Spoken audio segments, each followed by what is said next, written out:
안녕하세요. 사연에 빠지다의 DJ 민영입니다. 여러분은 과거에 어떤 삶을 사셨고 또 현재에는 어떤 삶을 살고 계신가요? 물론 과거와 현재가 똑같을 수는 없을 것 같아요. 하지만 과거에 혹시 한 잘못이 있다면 현재에서라도 그것을 반성하고 바로잡으려고 노력해야 하는 것 같은데요. 오늘의 이야기는 과거에 한 잘못을 반성은커녕 바로잡으려고 노력하지도 않았던 사람이 그로 인해 인생이 송두리째 발목 잡혀버린 이야기입니다. 오늘의 사연 어떤 내용인지 궁금하시죠? 지금 바로 시작해볼게요.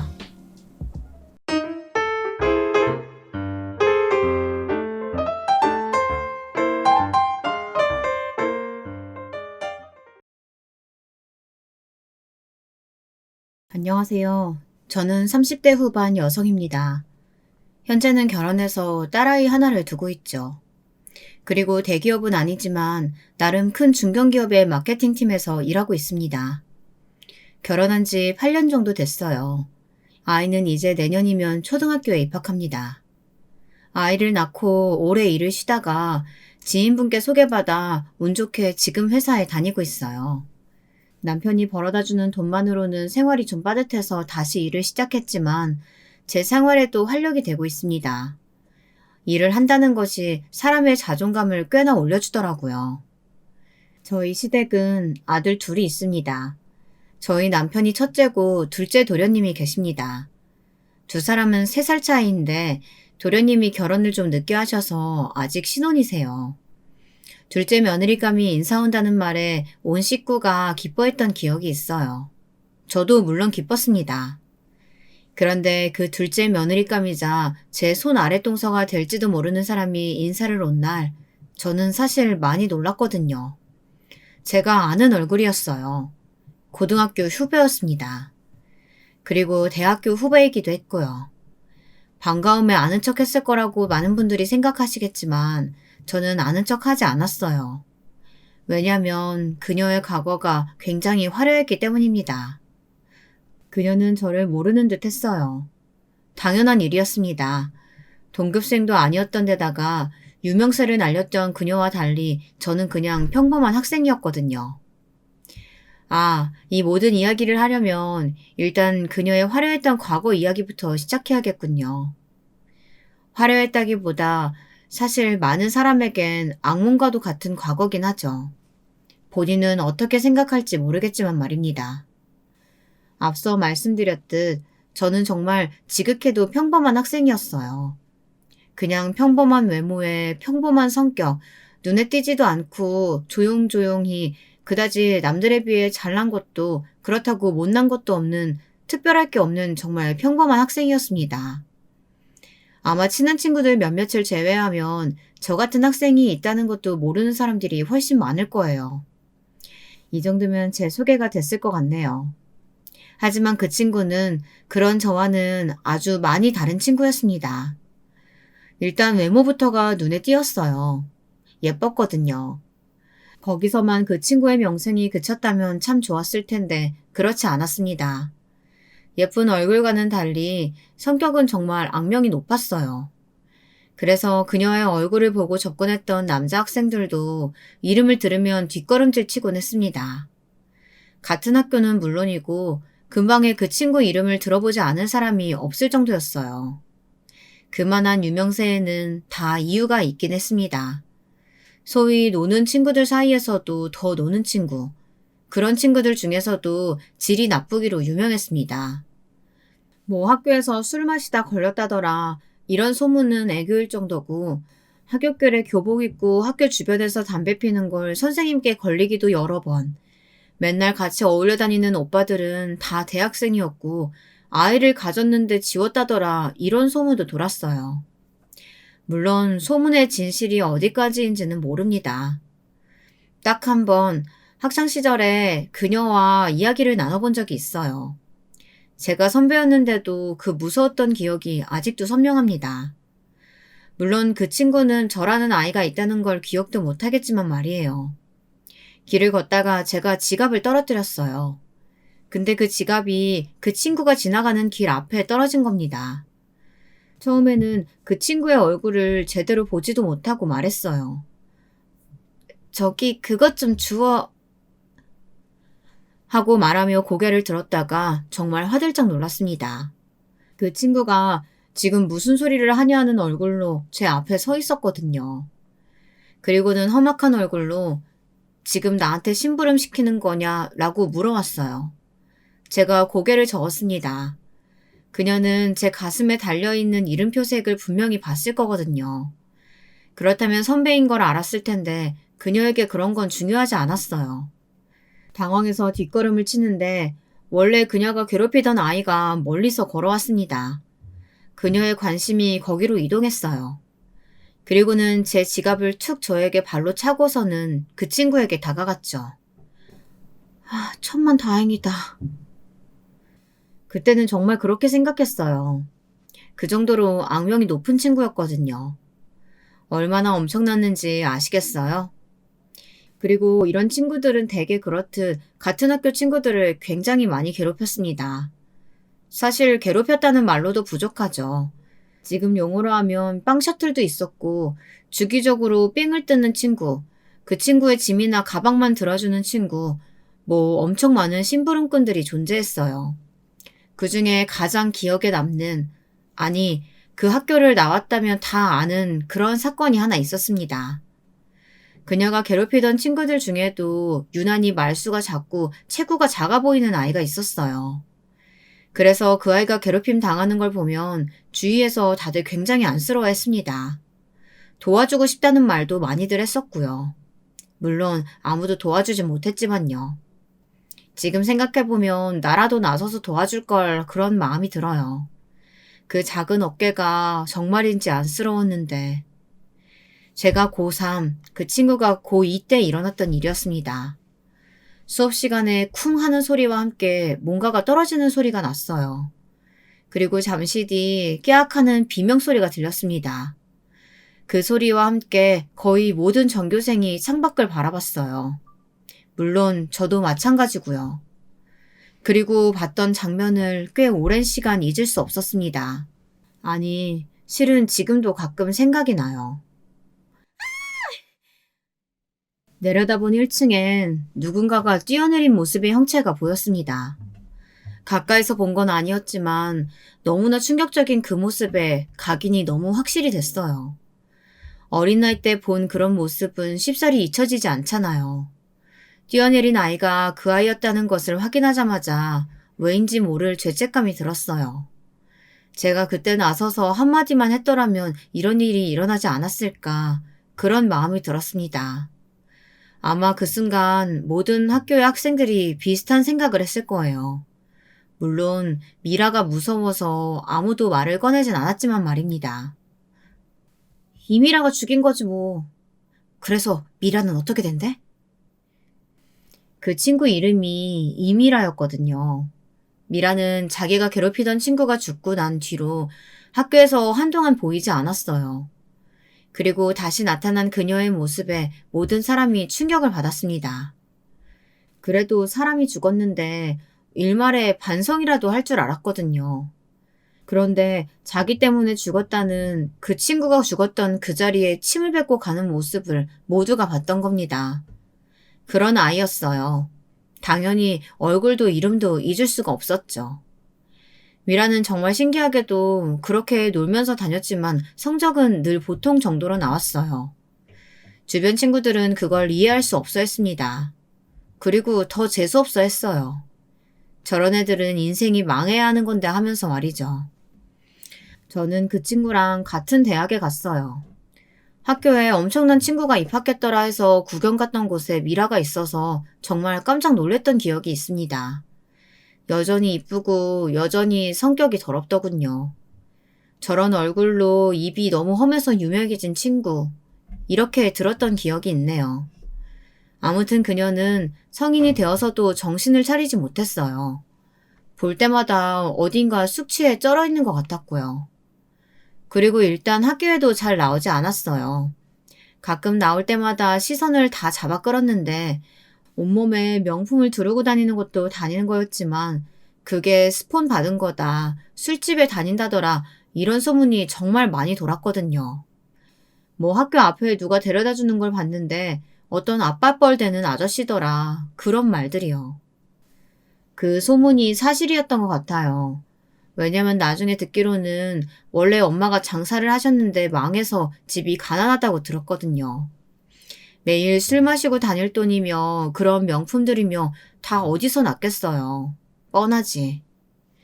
뭐가 실제인지는 몰랐지만 저는 그런 소문들은 어느 정도 믿었던 것 같아요. 고등학교 때 그 친구가 어떻게 생활했는지 봐왔으니까요. 그리고 저는 그 친구를 잊고 살았어요. 대학을 졸업하고 취직을 하고 직접적 인연이 없는 사람을 계속 기억하고 있기란 쉽지 않은 일이죠. 그런데 그 친구를 정말 상상도 하지 못했던 자리에서 보게 됐습니다. 상상이나 했겠어요. 저희 도련님 상견례 자리에서 그 친구를 보게 될 거라고 말이죠. 이미라입니다. 이름을 듣기 전까지는 사실 낯이 익은데 누구였더라 정도였습니다. 하지만 이름을 듣고 나니 한 번에 생각해내지 못한 게 바보 같다는 생각이 들 정도로 그대로인 얼굴이더라고요. 아마 한 번에 알아보지 못한 것도 조신하게 입은 옷과 스타일 때문이었던 거겠죠. 다행인지 불행인지 저를 못 알아보더라고요. 뭐 당연한 일이긴 했습니다. 저도 그래서 모른 척 했어요. 처음에는 과거가 워낙 화려한 친구였던지라 말해야 하나 싶었지만 사람이 변했을지도 모를 일이었고 또 괜히 나서서 결혼을 파토내는 것도 용기가 안 났고요. 그리고 만약에 파토가 나지 않는다면 저만 이상한 사람이 되는 거니까요. 다만 친구들은 엄청 걱정하더라고요. 저도 걱정이 안 되는 건 아니었어요. 하지만 같이 밥을 먹고 몇 번을 만나면서 별 문제가 없었기에 안심했습니다. 딱히 학교가 어디인지 고향이 어디인지 말하지 않길래 물어보지도 않았어요. 괜히 안다고 생각하면 저를 불편하게 생각할 수도 있으니까요. 결혼식 날 작은 이슈 아닌 이슈가 있긴 했습니다. 이건 저만 아는 사실인데 결혼식장에 그 친구 어머니가 찾아왔어요. 그 죽은 아이 말입니다. 사실 처음 알아본 건 제가 아니긴 했어요. 제 친구가 와서 말해주더군요. 야, 저기 저 아줌마, 우리 고등학교 때 자살했던 그 친구 있잖아. 그 친구 어머니 같은데? 놀라서 봤더니 그분이 결혼식장 안으로 들어오고 계시더군요. 너무 놀라서 그 자리에서 굳었습니다. 쟤 결혼한다는 거 알고 파토내러 오신 거 아니야? 그 말을 듣는데 등골이 서늘하더군요. 뭐 제가 이 결혼을 반드시 사수해야 한다 이런 의무감이 있는 건 아니었지만 그래도 집안 어르신들이 다 있는 자리에 그런 일이 일어나서는 안 된다는 생각이 들었습니다. 그래서 그분에게 다가가 말을 걸었어요. 안녕하세요. 혹시 오늘 여기 신부 찾아오셨어요? 저를 빤히 보더니 그렇다고 말씀하시더군요. 그래서 제가 조용히 커피 한 잔을 하자고 말했습니다. 누구시길래 제 얼굴을 알아요? 혹시 그년 친구예요? 아니요. 저는 찾아오신 그 신부 동서될 사람이에요. 근데 나를 알아요? 같은 고등학교 나왔어요. 그러면서 사정을 이야기했죠. 원래는 그 친구와는 안면이 없었던 사이였는데 나도 상견례 날 보고 놀랐다고요. 그랬더니 왜 말리지 않았냐 그러시더군요. 그런 사람이 손 아래 동서로 들어오게 생겼는데 그걸 보고만 있었냐고요. 그래서 좋게 말씀드렸어요. 물론 그때는 너무 큰 잘못을 저지른 건 맞지만 어릴 때이기도 하고 과거의 잘못으로 아무 상관도 없는 내가 결혼 자체를 파토내기에는 주제가 넘는다고 생각했다고요. 그리고 오늘 어머님을 이렇게 보자고 한 것도 물론 마음과 심정은 너무 이해가 되고 어머님이라면 충분히 이 결혼을 파토내도 되긴 하지만 아무것도 모르고 있다가 날벼락 맞을 도련님과 시부모님들이 걱정돼서 뵙자고 한 거라고 말입니다. 물론 처음에는 그게 무슨 상관이냐며 당장 전현이 어떤 년인지 모두에게 알리겠다 하셨지만 곧 남편으로 보이는 분이 와서 같이 말리시기 시작하셨어요. 이래 봐야 우리 딸은 살아 돌아오지 않는다고 말이죠. 그런 두 분의 모습을 보는데 저도 눈물이 났습니다. 혹시 무슨 일 있으면, 아니, 연락할 일 있으면 여기로 연락해요. 그런 일 없으면 좋겠지만 사람 일이라는 게 혹시 모르니까. 주신 연락처를 휴대폰에 저장했어요. 그리고 저는 그날 일을 아무에게도 말하지 않았어요. 미라는 저에게 잘했습니다. 사람이 나이가 들면 철이 들기도 하나 보다 생각했어요. 시부모님도 알아서 챙기고 집안에 무슨 행사가 있으면 제일 먼저 와서 준비를 했고요. 일을 하는 저와 달리 자신은 지금 일을 쉬고 있으니 자신이 하는 게 당연한 거라고 말이죠. 제가 당한 일이 아니니 한발 물러서서 생각하게 된 것도 있었던 것 같아요. 사실 그 정도로 나쁜 아이는 아닐 수도 있다고요. 하지만 그건 제 착각이었습니다. 처음 쎄함을 느낀 건 어머니 생신이었어요. 분명히 생신에 모시기로 한 식당이 있었는데 거길 자기 임의로 취소하고 다른 식당으로 예약을 잡았더라고요. 그리고는 제가 예약한 식당보다 이 식당이 비싸고 더 좋고 예약하기도 힘들다는 사실을 은연중에 어필하는 거예요.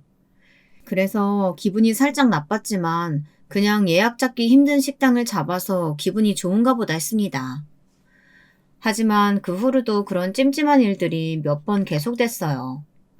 제가 늦은 걸 일부러 다 듣게 말한다거나 실수를 그냥 넘어가지 않고 꼭 어르신들 있을 때 이야기하는 부분이 말입니다. 그래서 하루는 물어본 적도 있어요. 동서, 혹시 내가 동서한테 잘못한 거 있어?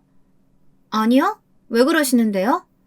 아니, 동서가 나 싫어하나 해서. 제가 형님을 싫어할 이유가 뭐가 있어요? 혹시 제가 싫으신 건 아니고요?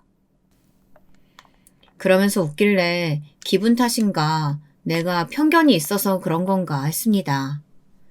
하지만 역시 아니었어요. 추석이었습니다. 회사에 갑자기 급한 일이 생겨서 퇴근을 늦게 하고 시댁에 갔더니 어머님은 잠깐 친구분을 만나러 가시고 동서 혼자 일을 하고 있더라고요.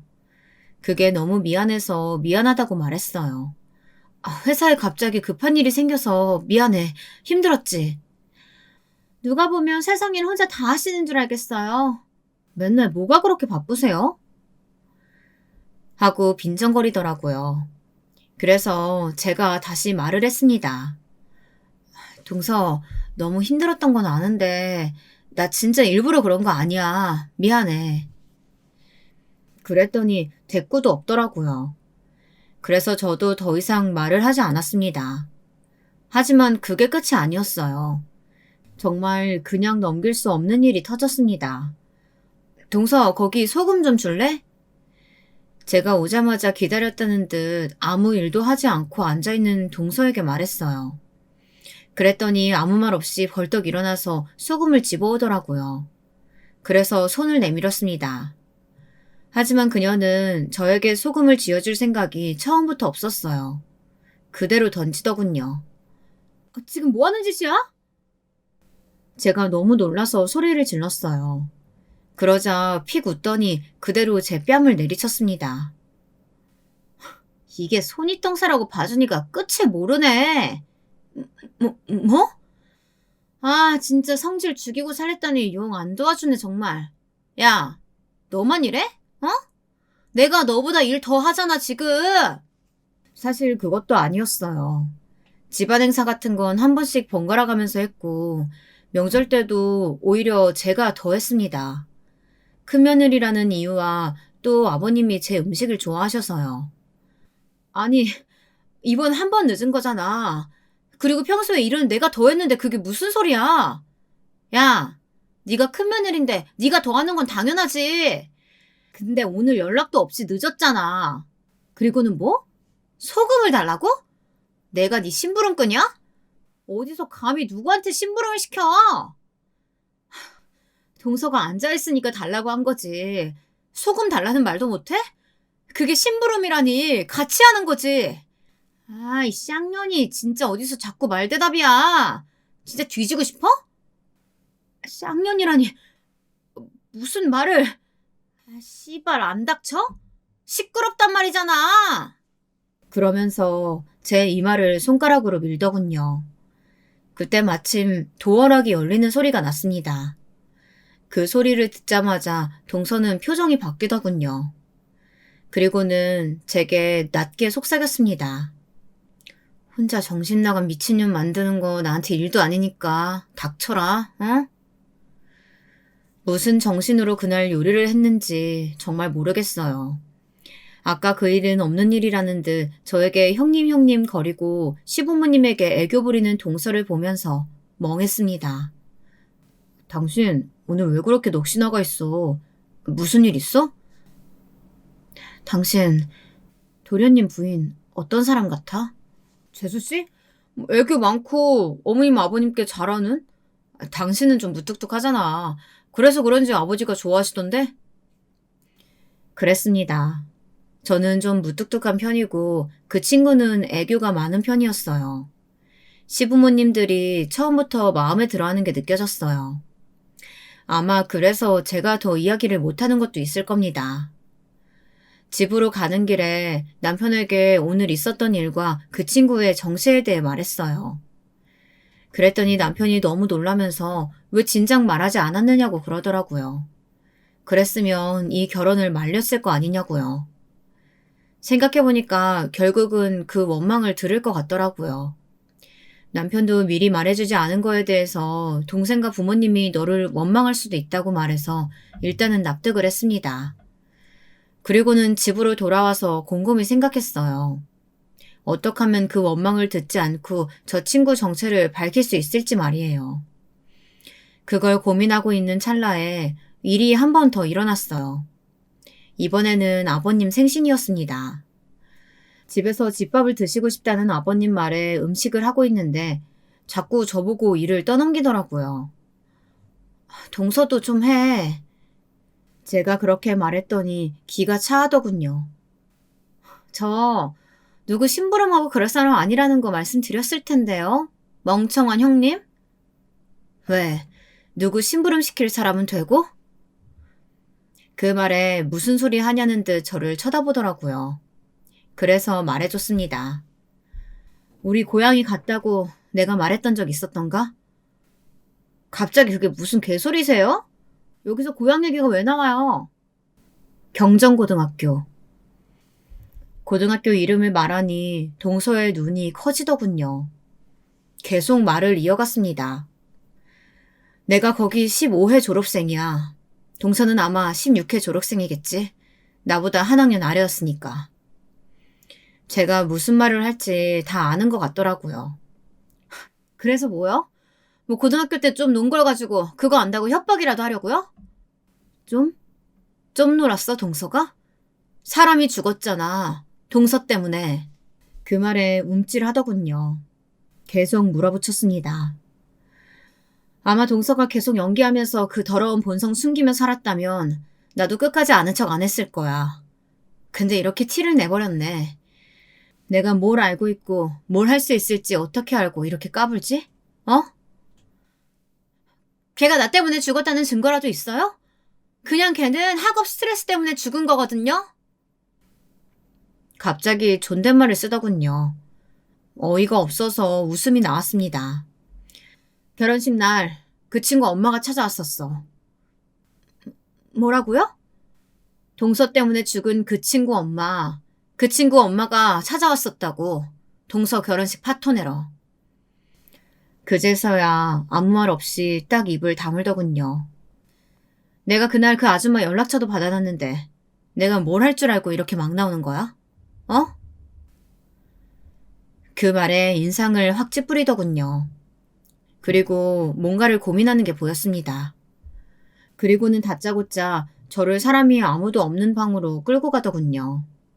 뭘 하려나 싶어서 그냥 따라갔어요. 여차하면 다 폭로할 생각으로 말이죠. 그런데 문을 닫자마자 무릎을 꿇더라고요. 형님, 제가 너무너무 잘못했어요. 죽을 죄를 지었어요. 정말 아무한테도 말씀 안 해주시면 안 될까요? 저 그것 때문에 전 직장도 잘리고 이미 벌 받을 만큼 받았어요. 그것 때문에 이혼까지 당할 수는 없어요. 제발요. 하면서 싹싹 빌더군요. 그 모습을 가만히 보고 있다가 생각해보겠다는 말을 하고 나왔습니다. 그날은 처음에 봤던 그 모습 그대로 저에게 상당히 친절하게 끝까지 지냈어요. 이 모든 이야기를 친구에게 해줬더니 친구는 절대 봐줘서는 안 된다더군요. 그 정도면 사람 절대 변하지 않는다고 말입니다. 물론 저도 동의하긴 했어요.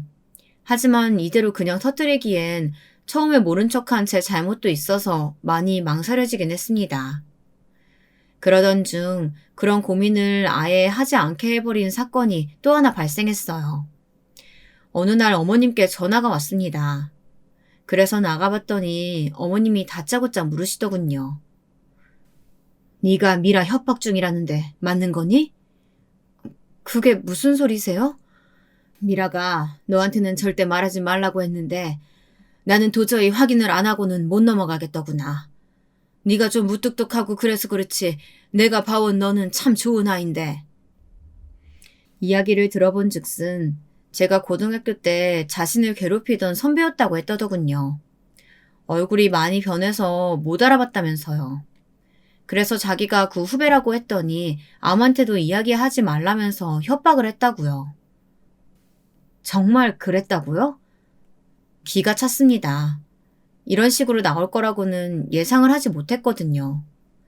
저는 정말 쥐죽은 듯이 있을 줄 알았는데 아무래도 어머님이 자신을 좋아하는 것 같으니까 무리수를 둔 것 같더라고요. 아무리 자기에게 살갑게 대해줘도 저랑 지내고 저랑 봐온 세월이 덜 길다던 것을 간과한 것 같았습니다. 어머님 아시잖아요. 저 소심해서 누굴 괴롭히고 그럴 성격 못 돼요. 그러니까 네가 그럴 애가 아니라서 절대 너한테는 말하지 말고 나만 알고 있으라는 거 물어보러 왔다. 그럼 둘째는 대체 왜 그러는 거니? 정말 저는 말하지 않으려고 했어요. 그 친구만 조용히 지낸다면 말이죠. 하지만 이렇게 된 이상 저도 말할 수밖에 없었습니다. 그래서 어머님께 여태 있었던 일에 대해 말을 다 했어요. 그랬더니 어머님이 굉장히 놀라시더군요. 뭐 조용히 지냈을 것 같은 성격이 아니긴 했지만 어머님 생각보다 더 화려한 이력 때문이었겠죠. 내가 어떻게 해야 되겠니? 일단 어머님은 가만히 계세요. 제가 알아서 할게요. 그리고는 곧장 전에 결혼식장에서 봤던 그 친구의 어머님께 전화를 했습니다. 전화를 해서 제가 누군지 말씀드리니 저를 만나러 바로 나와주시더군요. 정신 못 차렸을 거라고 생각했어요. 그 일이 있고 나서도 제대로 사과받은 적이 없다고 하셨어요. 저는 거기까지는 알지 못했어서 정말 놀랐습니다. 그래도 사과는 제대로 할 줄 알았거든요. 근데 사과는커녕 자기는 잘못한 게 없단 말만 반복했다고 하더군요. 그리고 몇 번이고 찾아갔지만 나중에는 미친 아줌마 취급하면서 경찰서에도 신고했었다고요. 그 말을 들으니 죄송스러워졌어요. 그 업보를 숨겨주려 했던 제 자신에게 말입니다. 그리고 뭔가 그 어머님을 도와주고 싶은 마음이 생겼어요. 그래서 어머님의 허락하에 인터넷 유명 커뮤니티에 글을 쓰기 시작했습니다. 그 글의 내용을 좀 들려드릴게요. 글 제목은 이랬어요. 고등학교 때 친구를 괴롭혀서 자살까지 하게 만든 동서가 생겼다면 여러분은 가족에게 이걸 알리실 건가요? 안녕하세요. 저는 말 그대로 지금 저런 고민을 하고 있는 사람입니다. 지금 제 동서는 고등학교 때 소위 말하는 일진이었어요. 그 중에서도 질이 많이 좋지 않은 편에 속했습니다. 친구들이 보는 앞에서 자기가 마음에 안 든다는 이유로 다른 친구들을 때리기도 하고 급식실에서 장난으로 친구들 발을 걸어 넘어뜨린 다음 음식물을 다 뒤집어 쓴 친구들을 보며 낄낄거리던 그런 사람이었어요. 학교 교문 앞에서 교복을 입은 채 담배를 피는 건 아무렇지 않게 해왔고요. 다들 그 친구의 눈에 띄지 않으려고 숨죽여 학교 생활을 했습니다. 그 친구는 주기적으로 돌아가면서 몇 명에게 돈을 빼앗았었는데 그 중에 죽은 친구가 있었습니다.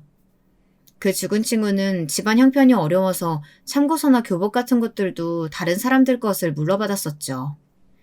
동서는 그 친구의 사정을 알면서도 그 친구에게 돈을 빼앗아 갔어요.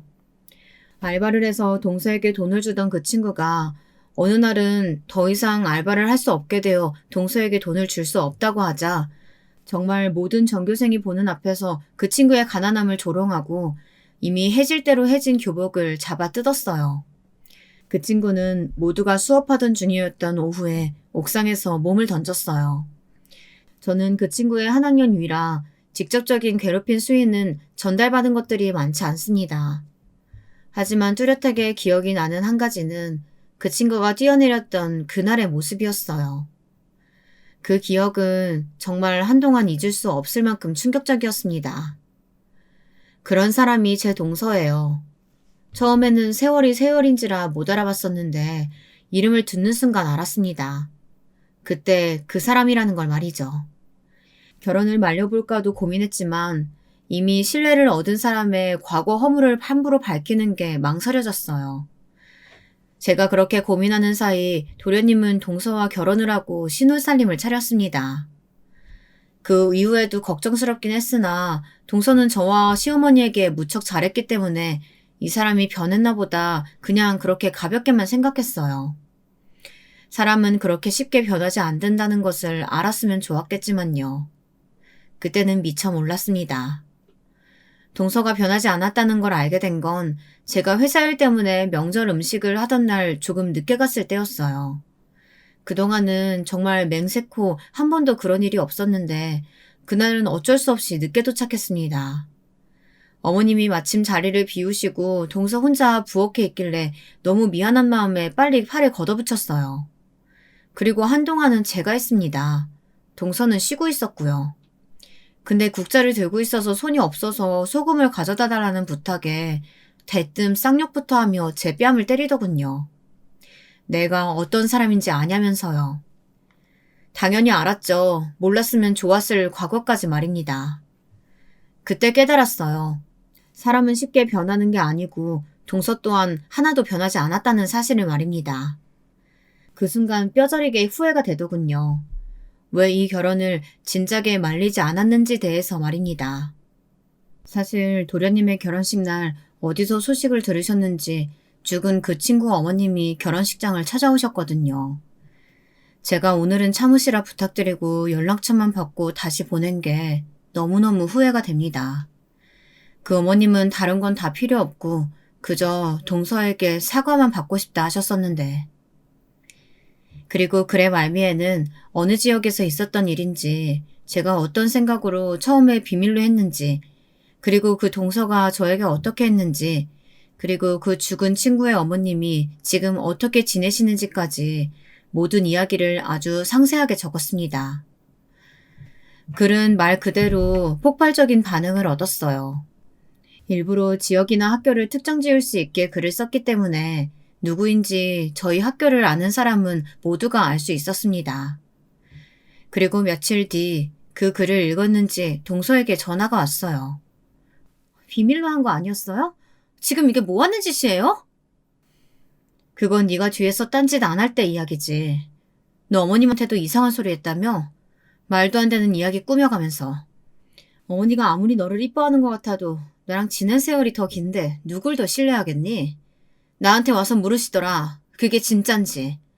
그럼 내가 그걸 들었는데 모른 척하고 그냥 당해줄 줄 알았니? 그래도 이런 식으로 폭로를 하실 필요는 없었잖아요. 그냥 가족들한테만 처음엔 말할 생각이었는데 그 어머님 만나고 생각이 바뀌었어. 한 번도 제대로 사과한 적 없다면서. 그렇게 말했더니 이를 악무는 게 보이더라고요. 그리고는 결국 자기 분을 못 누른 듯 막 소리 지르기 시작했습니다. 미친년이 존나 지 일도 아닌데 왜 나서서 오지랖이야? 야, 너 진짜 죽고 싶어? 그러면서 갑자기 제 머리채를 잡더군요. 사람들이 보던 말던 신경 쓰지 않는 것 같았습니다. 머리 놔. 안 놔? 너 같은 애들은 맞아야 정신을 차리지. 내가 한두 번 봐주면 주제도 모르고 기어오르는 애들. 주제? 나랑 지금 일진놀이 하니? 집어를 걔 못 준다더니 아직도 이러는 거야? 뭐? 말 다 했어? 사람들이 하나둘 몰려들기 시작했어요. 대낮에 머리채를 붙잡고 있는 여자 둘이라니 좋은 구경거리긴 했죠. 동서는 제 머리를 놓을 생각이 없어 보였습니다. 근데 문제는 그 커피숍이 저희 집과 시댁의 주변이었고 그 장면을 어머님과 어머님 친구분들이 지나다가 우연히 보셨다는 겁니다. 어머, 너네 지금 여기서 뭐 하는 거니? 그 소리에 놀라서 보니 시어머님이 정말 놀란 것 같은 얼굴로 저희를 보고 계시더라고요. 동서가 움찔하는 게 느껴졌습니다. 제 머리채를 잡고 있는 손에서는 힘이 풀리더라고요. 제가 그 손을 풀고 머리를 정리했습니다. 그리고 너무 민망한 상황이었지만 애써 웃으며 인사를 했어요. 너네 둘, 오늘 집으로 좀 오거라. 그리고는 굳은 표정으로 돌아가셨어요. 동서가 큰일 났다는 얼굴로 머리를 쥐고 뜯더군요. 나이를 먹었으면 감정을 좀 다스릴 줄도 알아야지. 이게 뭐야? 스스로 다 자폭한 꼴이잖아. 그렇게 말해주고는 돌아서서 나왔습니다. 그리고는 남편에게 전화해서 오늘 있었던 일에 대해 이야기를 했어요. 그랬더니 자기도 온다고 하는 걸 겨우 뜯어말렸습니다. 집에 잠깐 들러서 옷과 머리를 단정히 정리하고 어머님 집으로 갔어요. 어머님이 굉장히 심란한 얼굴로 앉아 계셨습니다. 그 말이 다 사실이냐? 어머님은 동서에게 그 질문부터 하시더군요. 동서는 한숨을 푹 쉬더니 말을 시작했습니다. 제가 고등학교 때 친구들 사이에서 유명했던 건 맞아요. 소위 말하는 노는 학생이었던 것도 맞고요. 그런데 저 때문에 누군가 죽었다거나 사람을 때렸다거나 그런 일은 없었습니다. 학교 가서 확인해 보셔도 돼요. 만약에 제가 정말 그 정도로 악질인 학생이었다면 생기부나 학폭위 같은 것도 열렸겠죠. 하지만 저는 그 학교 다니면서 3년 동안 아무 일 없이 잘 다니고 졸업했어요. 물론 좀 유별난 학생이었던 건 맞지만 그 정도는 절대 아니었습니다. 믿어주세요. 전화기요? 네, 안 갔겠죠. 끝까지 자기가 괴롭혀서 그런 게 아니고 그 친구가 자기 문제로 죽었다고 했고 동서가 무서워서 그 누구도 증언을 해주지 않았으니 경찰도 학교도 마땅한 증거가 없었거든요. 게다가 학교는 이 일이 커지는 게 무서워서 덮어주기도 했고요. 그걸 이런 식으로 자기 변명하는 데 써먹더라고요. 그런 모습을 보고 도저히 참을 수가 없었습니다. 그럼 내가 거짓말을 했다는 거네? 제 뭐가 마음에 안 드시는지 모르겠지만 형님도 그만하세요. 말씀해 주시면 제가 앞으로 고칠게요. 정말 어이가 없다는 말은 이럴 때 쓰는 거였더라고요. 그럼 누구 말이 맞는지 앞으로 보면 알겠네. 그리고는 어머님께 인사를 하고 그 자리를 나왔습니다. 그 이후로 어머님은 저에게 따로 연락하시진 않으셨어요. 나중에 들으니 그땐 정말 어머님도 혼란스러워서 판단이 제대로 안 섰다고 하셨더라고요. 동서 이야기를 들으면 그 말도 맞는 것 같아서요. 뭐 이미 본 며느리라 최대한 긍정적으로 생각해 보려고도 하신 거였겠죠. 제 말이 맞다는 게 모두에게 증명된 건 생각보다 오래 걸리지 않았습니다. 제가 올린 글에 정말 수백 개의 댓글이 달렸어요. 동서가 그 글을 지우라는 협박성 문자도 보냈지만 지우지 않은 보람이 있었죠. 댓글로 그 글의 주인공을 알아챈 사람들의 폭로가 시작되었습니다. 아, 그 학교 걔? 걔 근방에 모르는 애가 있었나? 걔한테 삥 한 번 안 뜯겨본 애가 있어? 죽어도 애는 돈 없다고 그렇게 빌었는데 그래도 안 주면 때렸잖아. 난 걔한테 머리채도 잡혀본 적 있어. 나는 걔 빵셔틀이었어. 그녀는 내 이름도 기억 못하겠지. 이런 폭로들이 이어지고 댓글에 사람들끼리 서로 만나서 이야기하자고 자기들끼리 이야기가 나올 때쯤 동서가 찾아왔어요. 그리고는 그 글을 내리지 않으면 고소를 하겠다더군요. 그래서 하라고 했습니다. 제가 그렇게 나올 줄은 몰랐는지 당황하더라고요. 그리고 얼마 뒤 그 죽은 아이의 엄마에게서 전화가 왔습니다. 그 글을 읽으신 것 같더라고요. 그리고 고맙다고 하시더군요. 아이 선생님이 그 글을 읽고 연락을 주셨는데 그땐 너무 죄송했다고 하셨다고요. 뒤늦게라도 사과를 받아서 너무 다행이라고 말이죠. 그리고 곧 동서의 피해자들의 모임을 가졌는지 단체로 폭로하는 글이 올라왔어요. 그 글에는 동서의 행위에 대한 디테일한 묘사들이 있었습니다. 어떻게 괴롭혔는지, 그때 본인들이 어떤 심정이었는지 그런 것들 말이에요. 그 글의 반응은 제가 올린 글보다 더 폭발적이었습니다. 당연히 그럴 수밖에 없었죠. 직접 피해를 입은 피해자들의 증언이었으니까 말이에요. 그 글의 내용은 이러했어요. 저는 그 친구의 소위 말하는 빵 셔틀이었습니다. 1분 내로 빵을 사오지 않으면 정말 뺨을 10대 이상 맞았어야 했어요. 아직도 그 친구에게 뺨을 맞는 꿈을 꿉니다. 저에게는 그런 악몽을 만들어줘 놓고 자기는 시집가서 편하게 살 생각했다는 게 너무 괘씸하네요. 저는 그 친구의 가방을 들어주는 담당이었어요. 어느 날은 그 친구가 던진 가방을 제대로 받지 못해서 바닥에 떨어뜨린 적이 있거든요. 저는 정말 그날 제 가방이 그 친구의 손에 찢겨진 건 물론이고 그 친구의 가방을 새 것으로 사주다 못해 며칠을 머리를 쥐뜯겨야 했습니다. 생각만 해도 열받는다고 그러면서요.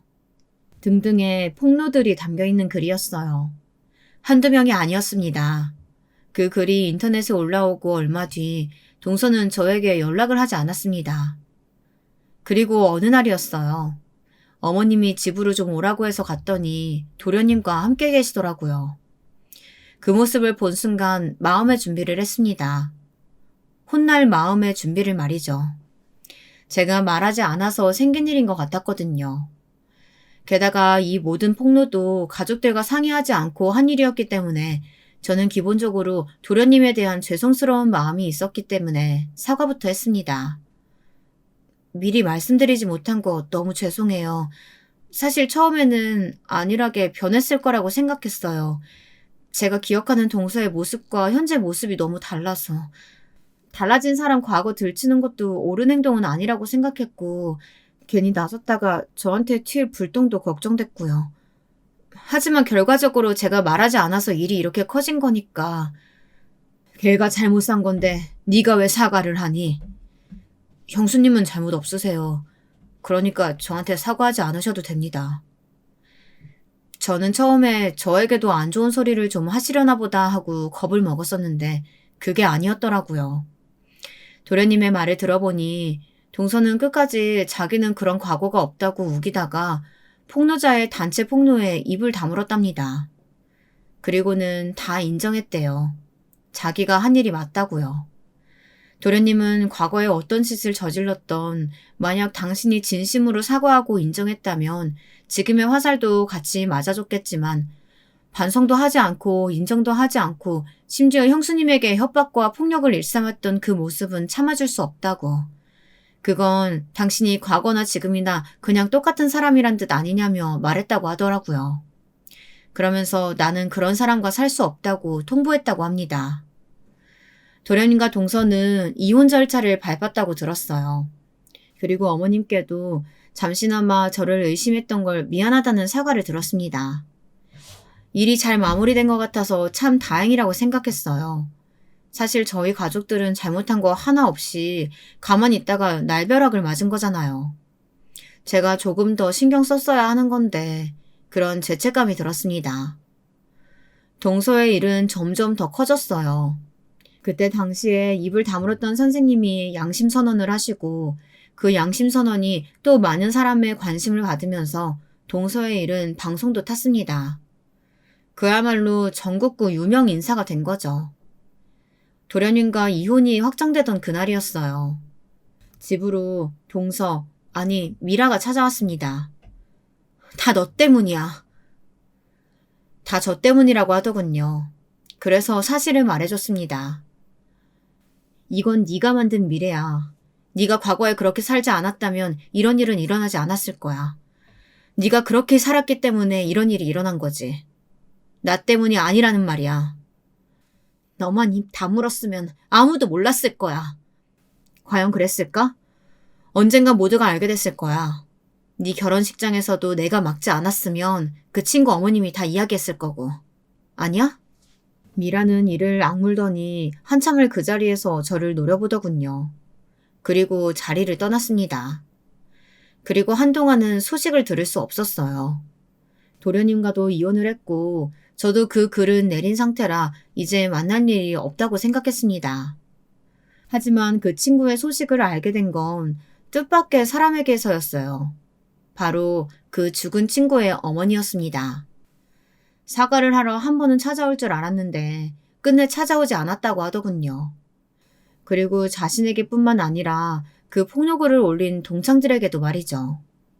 한 번을 찾아오지 않았다고, 그리고는 소리 소문 없이 어디론가 사라졌다고 말입니다. 방송국에서 동서를 찾기 위해 여기저기 수소문을 했지만 어디론가 종적을 감췄다고 해서 그 친구의 어머님은 불안하다 하셨습니다. 혹시 동서가 잘못된 선택을 할까봐 말이죠. 똑같은 선택하라고 이렇게 내문 건 아니라서요. 저는 그저 우리 딸애를 그렇게 한 걸 사과받고 싶었을 뿐인데. 혹시나 그런 일이 있다고 하더라도 그건 절대 어머님 탓이 아니라고 그렇게 말씀드리고 헤어졌습니다. 집으로 와서 동서의 번호에 전화를 해봤더니 없는 번호라고 하더군요. 도련님 역시 행방을 모른다고 하시더라고요. 그렇게 그 동서는 자신을 아는 모든 사람에게서 종적을 감췄습니다. 마치 원래 없던 사람인 것처럼 말이죠. 시간이 꽤 흐르고 그 일이 있었다는 것도 아, 그때 그랬지 정도로 여길 수 있을 그럴 때였어요. 잊고 있던 동서의 소식을 들을 수 있었습니다. 야, 이미라 결혼하는 것 같은데? 그녀가 결혼을 한다는 소식이었습니다. 친구가 자신의 직장 동료에게서 청첩장을 받았는데 거기 인쇄되어 있는 여자가 아무래도 이미라 같다는 이야기였습니다. 처음에는 이름도 얼굴도 달라서 아무 생각 없었는데 보다 보니까 낯이 익은 거야. 이거 아무리 봐도 이미라 같아.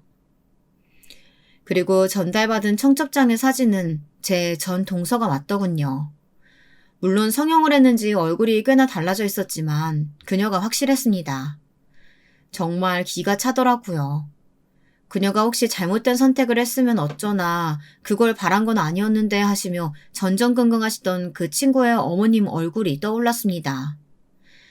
그래도 일단 확실하게 하기 위해 몰래 그 친구의 뒤를 밟았어요. 물론 그러면 안 된다는 건 알지만 그 친구가 맞는지 확인을 해야 하니까 말입니다. 동서는 정말 완전히 신분을 바꾼 듯 보였습니다. 멀리서 보니 스타일도 얼굴도 완전 다른 사람이더라고요. 그래서 알아차리는데 시간이 좀 오래 걸렸습니다. 우연히 말을 하는 걸 들었는데 목소리는 바꿀 수 없었는지 그대로더라고요. 그래서 알게 됐어요. 사연을 알고 보니 동서는 다른 지역으로 이사를 가 개명을 하고 얼굴을 고쳤더라고요. 그리고는 학력까지 위조해서 그곳에서 터를 잡고 살았다고 하더군요. 그러다가 직장 동료가 소개시켜준 사람과 소개팅을 했는데 그 청년이 동서를 너무 마음에 들어해서 사귀게 되었다고 말입니다. 그 남자가 제 친구의 직장 동료라는 사실은 그 친구가 동서와 같은 고등학교를 다닌 사람일 거라는 건 동서도 예상하지 못한 부분이었겠죠. 세상 정말 좁아요. 그쵸? 친구가 그 직장 동료이자 동서의 새 남편이 될 사람에게 떠보듯 물어봤다고 합니다. 부인 될 분은 어떤 분이셔? 착하고 이쁘고 어쩌다 이런 사람이 나에게 왔을까 싶을 정도로 좋은 사람이에요. 제가 너무 복이 많아요. 라고 하더랍니다. 친구가 그걸 듣고 이 결혼을 그대로 두면 안 되겠다 생각했대요. 저희 집 꼴 나면 어떡하냐고요. 정말 좋은 동료인데 그렇게 둘 수는 없다고 말이죠. 저도 마찬가지로 그렇게 생각했어요. 저희 집이 한번 그런 일을 겪었잖아요. 생각보다 후유증이 컸거든요.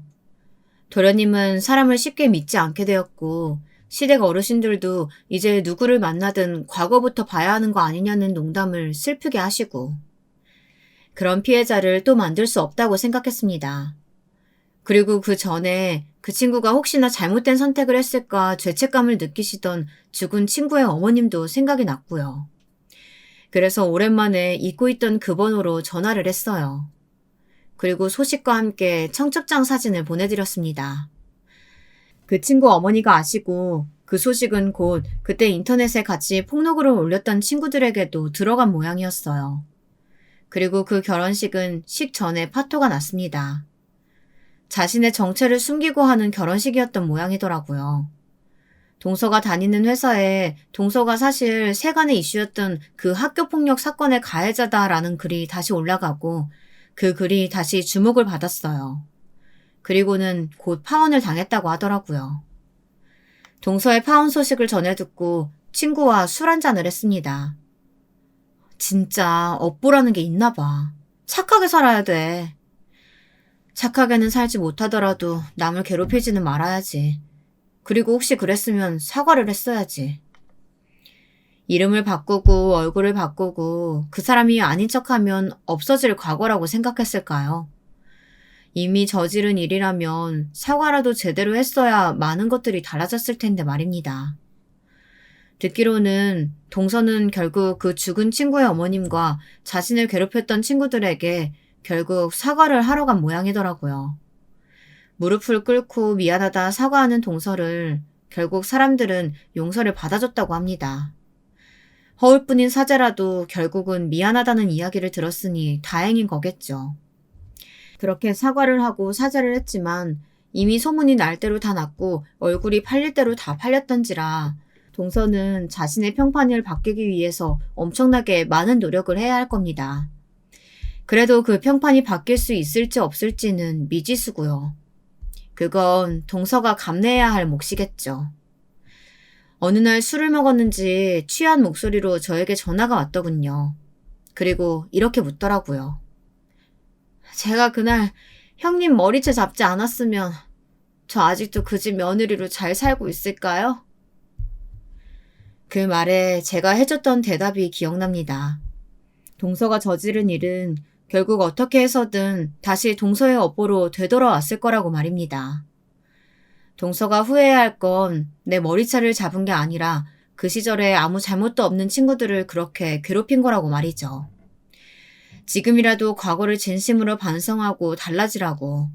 그러면 언젠가 남들처럼 살 수 있는 날이 올지도 모른다고 말이죠. 제 말을 한참 듣더니 끊더라고요. 얼굴을 바꾸고 이름을 바꾸고 전에 그 일이 마치 자기가 하지 않은 일인 양 숨기며 살아가도 결국은 잘못은 다들 알게 되었다는 사실을 뼈저리게 알게 된 경험이었습니다. 도련님은 그 이후로 참한 아가씨 하나와 연애를 해서 결혼까지 무사히 마쳤습니다. 그새 동서와 저는 꽤나 사이좋게 잘 지내고 있어요. 정말 착한 사람이더라고요. 이렇게 좋은 사람을 만나려고 그런 일이 있었나 싶은 생각도 들기도 하고요.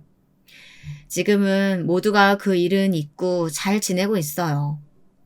그 이후로 그 죽은 친구의 어머님을 만난 적이 있어요. 그 전보다 많이 편해지신 듯 보였습니다. 그리고 한 것도 없는 저에게 자꾸 고맙다는 이야기를 하시더라고요.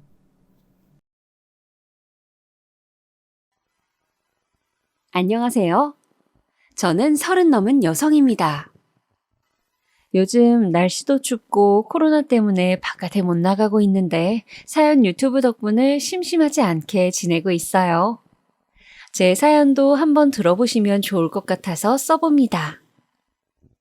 저는 결혼한 지 5년 정도 되었어요. 그런데 결혼 자체를 후회하는 것은 아닌데요. 결혼한 시댁이 너무 별로라서 결혼한 게 힘들 때는 많이 있었어요. 사실 사연 유튜브 보시는 분들은 다 비슷한 사정이 있는 분들이 많으시겠지만 저도 시어머니하고 트러블이 참 많았거든요. 사실 별로 트러블이 있을 만한 상황도 아니었는데 시어머니 성격이 정말 굉장히 평균에서 벗어나 있어서 문제가 있기도 했어요. 저희 시어머니는 굉장히 의심도 많고 자린고비 같은 분이세요. 그러니까 본인을 포함해 자기가 아끼는 사람들한테는 돈을 너무 잘 써서 문제고 그렇지 않은 사람들한테는 너무 안 써서 그리고 자기한테 당연히 돈을 줘야 한다고 생각해서 문제이신 분이었죠. 시어머니는 딱 자기 친정 남동생만 예뻐하시더라고요. 남편한테 외삼촌 되시는 분이죠. 남편은 형제가 셋 중 둘째인데 그래도 시아주버님은 시어머니가 많이 편애를 하셨어요. 도련님은 막내라고 또 편애하셨던 것 같고요. 다만 남편은 둘째라서 좀 샌드위치처럼 낑겨 있는 위치여서 여러모로 손해를 많이 보았던 것 같아요. 지금도 그렇고요. 그런데 남편은 워낙 무던하고 느긋한 성격이라 그런 것에 그다지 구애받지 않았고 지금도 별로 신경을 쓰지 않아요. 당연히 남편과 결혼한 저 역시도 홀대의 대상이었죠. 아니, 저는 홀대의 대상이었다기보다는 시어머니가 마음대로 컨트롤하고 벗겨먹는 대상이었다고 하는 게 낫겠네요. 저희는 남편이 둘째였는데도 제일 나중에 결혼했는데 그래서인지 아주 시어머니가 저를 쥐잡듯이 잡는데 이골이 나 있으시더라고요. 며느리 다루는데 아주 정통에 계셨던 거였죠. 어느 정도였냐면 시어머니는 제가 가계부 안 쓰는 걸 알고 정말 엄청나게 혼내셨어요. 그러면서 저한테 할부 같은 건 쓸 생각도 하지 말라고 하셨어요. 그리고 자리에 앉은 채로 당장 네 지갑 가져와라. 가져와서 카드 전부 쏟아내라 하시고서는 그 앞에서 카드를 가위로 자르셨죠. 저는 너무 충격적이라서 지금까지도 기억이 나네요. 아무 생각 없이 카드를 다 보여드렸더니 큰 가위를 가져와서 죄다 조각조각 잘라버리시던 손끝이요. 잘 살려면 무엇보다 절약이다 절약. 네 남편 내 아들이지만 그리 능력이 좋은 애가 아니야. 걔는 월급쟁이다. 어차피 버는 거야 거기서 거기니. 꼭 돈을 아주 잘 아껴야 지금 우리처럼 서울에 집도 사고 잘 살게 되는 거다. 시어머니는 일장연설을 늘어놓으셨어요. 사실 시부모님은 맨주먹으로 시작해서 서울에 아파트를 사셨고 지금도 노후가 그리 걱정되는 편은 아니셨죠. 생각보다 상당히 여유 있게 사시는 편이었어요. 게다가 시어머니는 자린고비이면서도 본인이 필요한 일에는 돈을 잘 쓰는 편이어서 파출부까지도 두고 계실 정도였죠. 사실 파출부는 시아버지한테 정말 조르고 졸라서 허락받으신 거라고는 하던데 왜냐하면 시아버지도 돈 관리를 엄격하게 하시는 분이었거든요. 뭐 큰 돈 관리만 엄격하시고 생활비 한도 내에서는 시어머니가 자유롭게 쓰시는 정도는 허락하셨기에 시어머니가 멋대로 구시는 거긴 했지만요. 대신 시아버지는 각종 보증이나 대출, 주식 같은 쪽으로는 아주 엄격하게 금지하셨어요. 예전에 시어머니가 그쪽으로 사고를 친 적이 있다고 하시더라고요. 하여튼 시어머니는 저한테 카드를 빼앗아서 죄다 잘라놓으시고서는 가계부를 하나 가져와서 쓰라고 던져주셨어요. 너 오늘부터 이거 쓰고 일주일에 한 번씩 와서 나한테 검사 받아라. 네? 하지만 어머님. 다른 소리 말고 너 소비 습관을 내가 딱 잡아주마. 어디 내 아들 돈을 날로 먹으려고 해. 전업주부면 그에 걸맞게 완벽하게 살림을 해야 하는 거다. 그게 억울하면 너도 돈을 벌어오면 되는 거야. 저는 너무 억울했지만 경험이 별로 없었기 때문에 과연 이걸 참아야 하는지 말아야 하는지도 알 수가 없더라고요. 제가 남편이 왔을 때 이거 너무한 거 아니냐고 난리를 쳤지만 남편은 워낙 무던하고 느긋한 사람이라 태평하게 굴더라고요. 와, 뭐 어떠냐, 괜찮다 소리만 하는데 남편을 그때 정말 때려주고 싶더라고요. 주먹이 오는데 남편은 또 다른 때에는 너무 온화하고 괜찮은 사람이어서 제대로 싸우지도 못했고요. 그리고 시어머니는 정말로 가계부를 써오라고 해서 검사를 시작하셨어요. 매일같이 소비 목록을 죄다 적어야 했고 가격과 왜 샀는지조차 적어야 했지요. 저는 과소비를 하는 사람도 아니었고 제가 뭘 사고 싶은 걸 산다고 해도 소소하게 예쁜 머리핀이나 헤어밴드 정도였어요. 그런데 그런 것까지도 시어머니는 너무 못마땅하게 생각하시는 거예요. 얘, 너는 대체 뭐 한다고 이런 걸 산 거니? 아, 머리핀이요? 그거 그냥 제가 사고 싶어서요. 너무 예뻐서. 이걸 5천 원이나 주고 사? 아니, 그냥 실핀 꽂아라. 집에 고무줄도 많으면서 왜 대체 쓸데없는데 돈을 쓰는 거야? 어머님, 그런데 그래도 5천 원밖에 안 하는 건데 제가 머리가 자꾸 흘러내려서요. 그렇다고 실핀 꽂긴 너무 작고. 핑계 대지 마라. 땅을 파봐라. 5천 원이 나오나? 시어머니는 항상 말끝이 그거였어요. 땅을 파봐라. 돈이라는 게 나오나? 저는 그런 말이 너무 싫었는데 그래도 반항을 할 수가 없었어요. 제가 정말 잘못하는 건가 싶기도 했고 시어머니한테 감히 말대꾸라도 했다가는 시아버지까지 나서서 저를 꾸지람하실 거였으니까요. 시아버지는 워낙 가부장적이시기도 하고 성미도 엄청 강하고 불같이 화를 잘 내시는 분이라 집안 사람들 모두가 어려워했어요. 그런데 제가 그렇게 가계부 검사를 몇 달 받다 보니까 진짜 하다 뭐 펜 하나를 사는 것에도 너무 스트레스를 받는 거예요. 제가 인터넷 쇼핑몰을 켜놓고서 작은 수건 하나를 계속 카트에 담았다 뺐다가 하는 걸 보고서 남편이 그러더라고요. 너 왜 그렇게 고민을 해? 그냥 사, 수건. 수건 필요하잖아. 그런데 어머님이 이것도 보고서 나한테 왜 샀냐고 할까봐. 오빠 월급도 다 알고 엄청 빡세게 보신단 말이야. 아유, 그렇게까지 하셔? 아니, 아무리 그래도 내 월급인데 내 와이프인 네가 그 정도도 쓰는 걸 힘들어할 정도로? 그래, 나 그렇게 산다. 그래서 내가 그때 가계부 검사하신다고 이야기했을 때 말려달라고 했잖아. 아니, 난 엄마가 그렇게까지 하실 줄은 몰랐지. 그렇게까지 하고 계신다고. 야, 그건 네가 좀 제대로 말씀을 드려봐. 엄마가 그렇게까지 꽉 막히시진 않았을 거야. 너무하시네 좀. 남편은 투덜거렸어요. 하지만 자기 엄마도 제대로 모르는 아들이었죠. 시어머니는 그 정도로 꽉 막힌 분이었고 자기 고집대로 밑에 사람이 안 따라와주면 정말 미친 것처럼 화를 내시는 분이기도 했어요. 하지만 저는 그동안 쌓인 게 올라와서 남편의 말을 듣고서는 가만히 생각해 보았죠.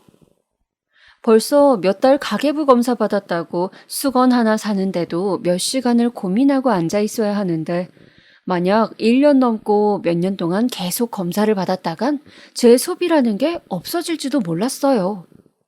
그래서 남편의 월급이 잘 모이고 있느냐 하면 그것도 아니었어요. 시댁에서 용돈을 요구하셔서 거기로 다 빠져나가고 있었거든요. 시어머니가 가계부를 검사하시니까 저희 집에 돈이 얼마나 여유가 있는지, 얼마나 목돈이 모이고 있는지도 다 아시는 거예요. 그러니까 시어머니는 때때로 본인이 필요하실 때 돈을 요구하셨고, 있는 돈을 핑계를 대서 거절하기도 어려웠던 저는 그때마다 울며 겨자 먹기로 드리고는 했어요. 정말 속상했지만 피할 수 없는 일이기도 했어요. 아직 스물 중반이었던 새 며느리가 강압적인 시어머니한테 대놓고 대거리를 하기란 쉬운 일이 아니었죠. 또 그 주에 시어머니가 저를 불러서 가계부를 가지고 오라고 하셨어요.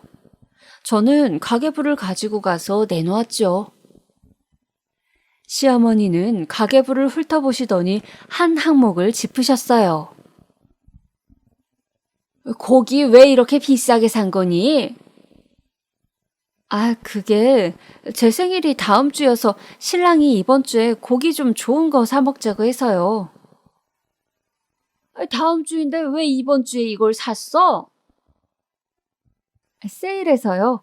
그리고 신랑이 다음 주에 너무 바빠서 집에 못 들어올 수도 있다고 이번 주에 고기 좋은 거 먹고 다음 주에도 빨리 들어올 수 있으면 외식하자고.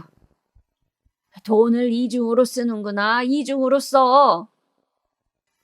시어머니가 큰 소리로 탄식하시더라고요. 아니, 그까지 생일이 뭐라고 네가 2번씩이나 돈을 쓰는 거니? 그리고 생일이라고 꼭 좋은 걸 먹어야 할 이유는 뭐니? 넌 태어나면서 꼭 이렇게 비싼 고기 먹어야 한다고 달고 태어났어? 대체 왜 이렇게까지 비싼 걸 사서 먹은 거야? 그게, 어머님, 이거 그래도 세일해서 싸게 산 건데. 웃기지 마라. 너 그렇게 좋은 고기를 샀으면 시부모님께 먼저 드려야 예의인 거야. 지들끼리 쏙 빼먹어 놓고서는 말이 많구나. 게다가 뭐 다음 주에 애비 시간이 괜찮으면 외식까지 한다고? 생일 같은 걸 잘도 챙기는구나. 애비 월급이 대체 얼마나 많다고 그런 짓을 하는 거니? 어머님, 하지만 1년에 한 번 있는 생일이고. 남편 생일은 챙겨도 아내 생일은 평일처럼 그냥 넘어가는 게 당연한 거야. 이 생각 없는 거사. 시어머니가 우르르르 욕을 쏟아놓으셨어요. 저는 처음에는 위축이 되었지만 계속되는 험한 말 속에서 뭔가 되게 속에서 울컥하는 게 올라오더라고요.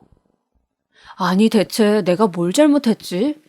잘못한 게 뭐길래? 생일에 고기 좀 좋은 거, 그것도 세일해서 남편하고 둘이 구워 먹은 게 그렇게나 잘못인가? 그러는 시어머니는 사실 본인 생신에 한우 툭불짜리 사오라고 해서 점심에 구워 드시고 저녁 때는 가족 전체가 나가서 외식을 하고는 했어요. 계산은 당연히 삼형제 자식들이 나눠서 냈고요.